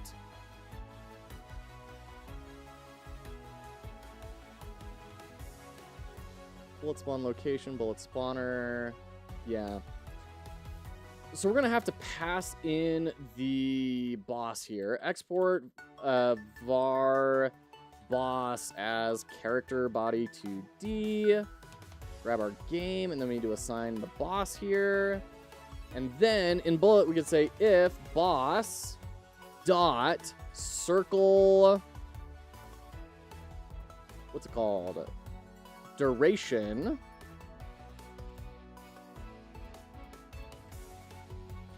return. So if boss circle duration is less than or equal to 0, return. So that is to say, if we are in the circle duration event, we're in this like circling pattern, then you can move through and do this. Otherwise, don't. Just check that out. Make sure nothing is spawning. All right, take care, Jack. Thanks for hanging out. Appreciate you. That's the lasers. Give us a charge. Oh, okay, we're doing the circle. We want the charge. That's where he's going to actually move in. There we go. Okay, I think that should have passed through something. and triggered it, and it didn't. So, Kaloo Kalay. Now, we need to spend the rest of the next 2 days for the jam adding polish. We gotta get in art, we gotta add in music and sound effects, we need to add UI, we need to add, smooth out some of these transitions a little bit more if we have time. And then have a win and a loss screen, and that's gonna be that. Not allowed to do a thing, don't do the thing. There you go. I hate how much Streamworks is. Oh, how much Steamworks is? The $100 to put your game up on Steam.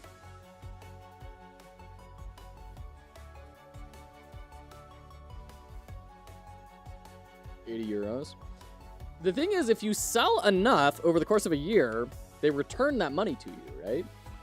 So if you can do your marketing and win that bet with Steam, get it back.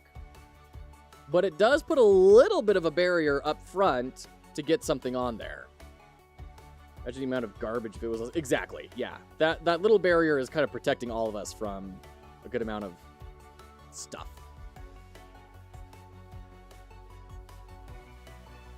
Endo, good to see you. It's going very well. How are you, friend? Welcome in. There is definitely still a lot of garbage. It does not prevent a lot of garbage. It is definitely not perfect.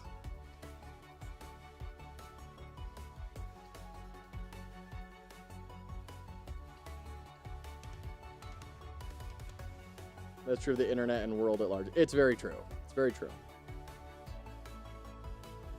Okay. I think gotta focus on the positive and do the best we can. Yeah, absolutely. So I'm feeling pretty good. We made a lot of progress here today. We got the boss, that last attack working. I guess we didn't make quite as much progress as I was hoping to. That last attack, the lasers actually took a little bit longer than I was expecting. But we got that done. We got a lot of behaviors kind of fixed. A lot of bugs were fixed. We built out the rest of the card combos, made sure all that is working as it should. I'm feeling pretty great. Like, this is a feature-complete little experience. Now we got to make it actually feel like a game, which I'm very excited to start doing tomorrow. So, with that being said, I think we are going to raid into Sean Dewhurst today, who is building their top-down Metroidvania. Really excited about that. They're doing some cool work. And Sean's a nice fellow who's hung out with us in a couple of streams. You missed it. Yeah, sorry, Endo. You did a little bit. But we're going to be back at it tomorrow, similar time frames. And as a reminder, Fox Hollow Games is a charitable enterprise helping people enter the games industry. So if that sounds like a good time to you, if you like game jams, we are hosting a game jam in November. We have analysis that we're doing all the time. We have Enshrouded queued up. Let's see, what are all the games we need to analyze like next week once the game jam is over? We need to analyze Enshrouded, Star Knight, Order of the Vortex, Tenebris Terra Incognita, The Corpseman, which is like Pokemon if you stitched different body parts of your Pokemon together. Wolfstride. We've got a lot of stuff on the docket here, and there's a couple more on the way, too. So we love to do product design analysis. I've been a product designer for 10 years.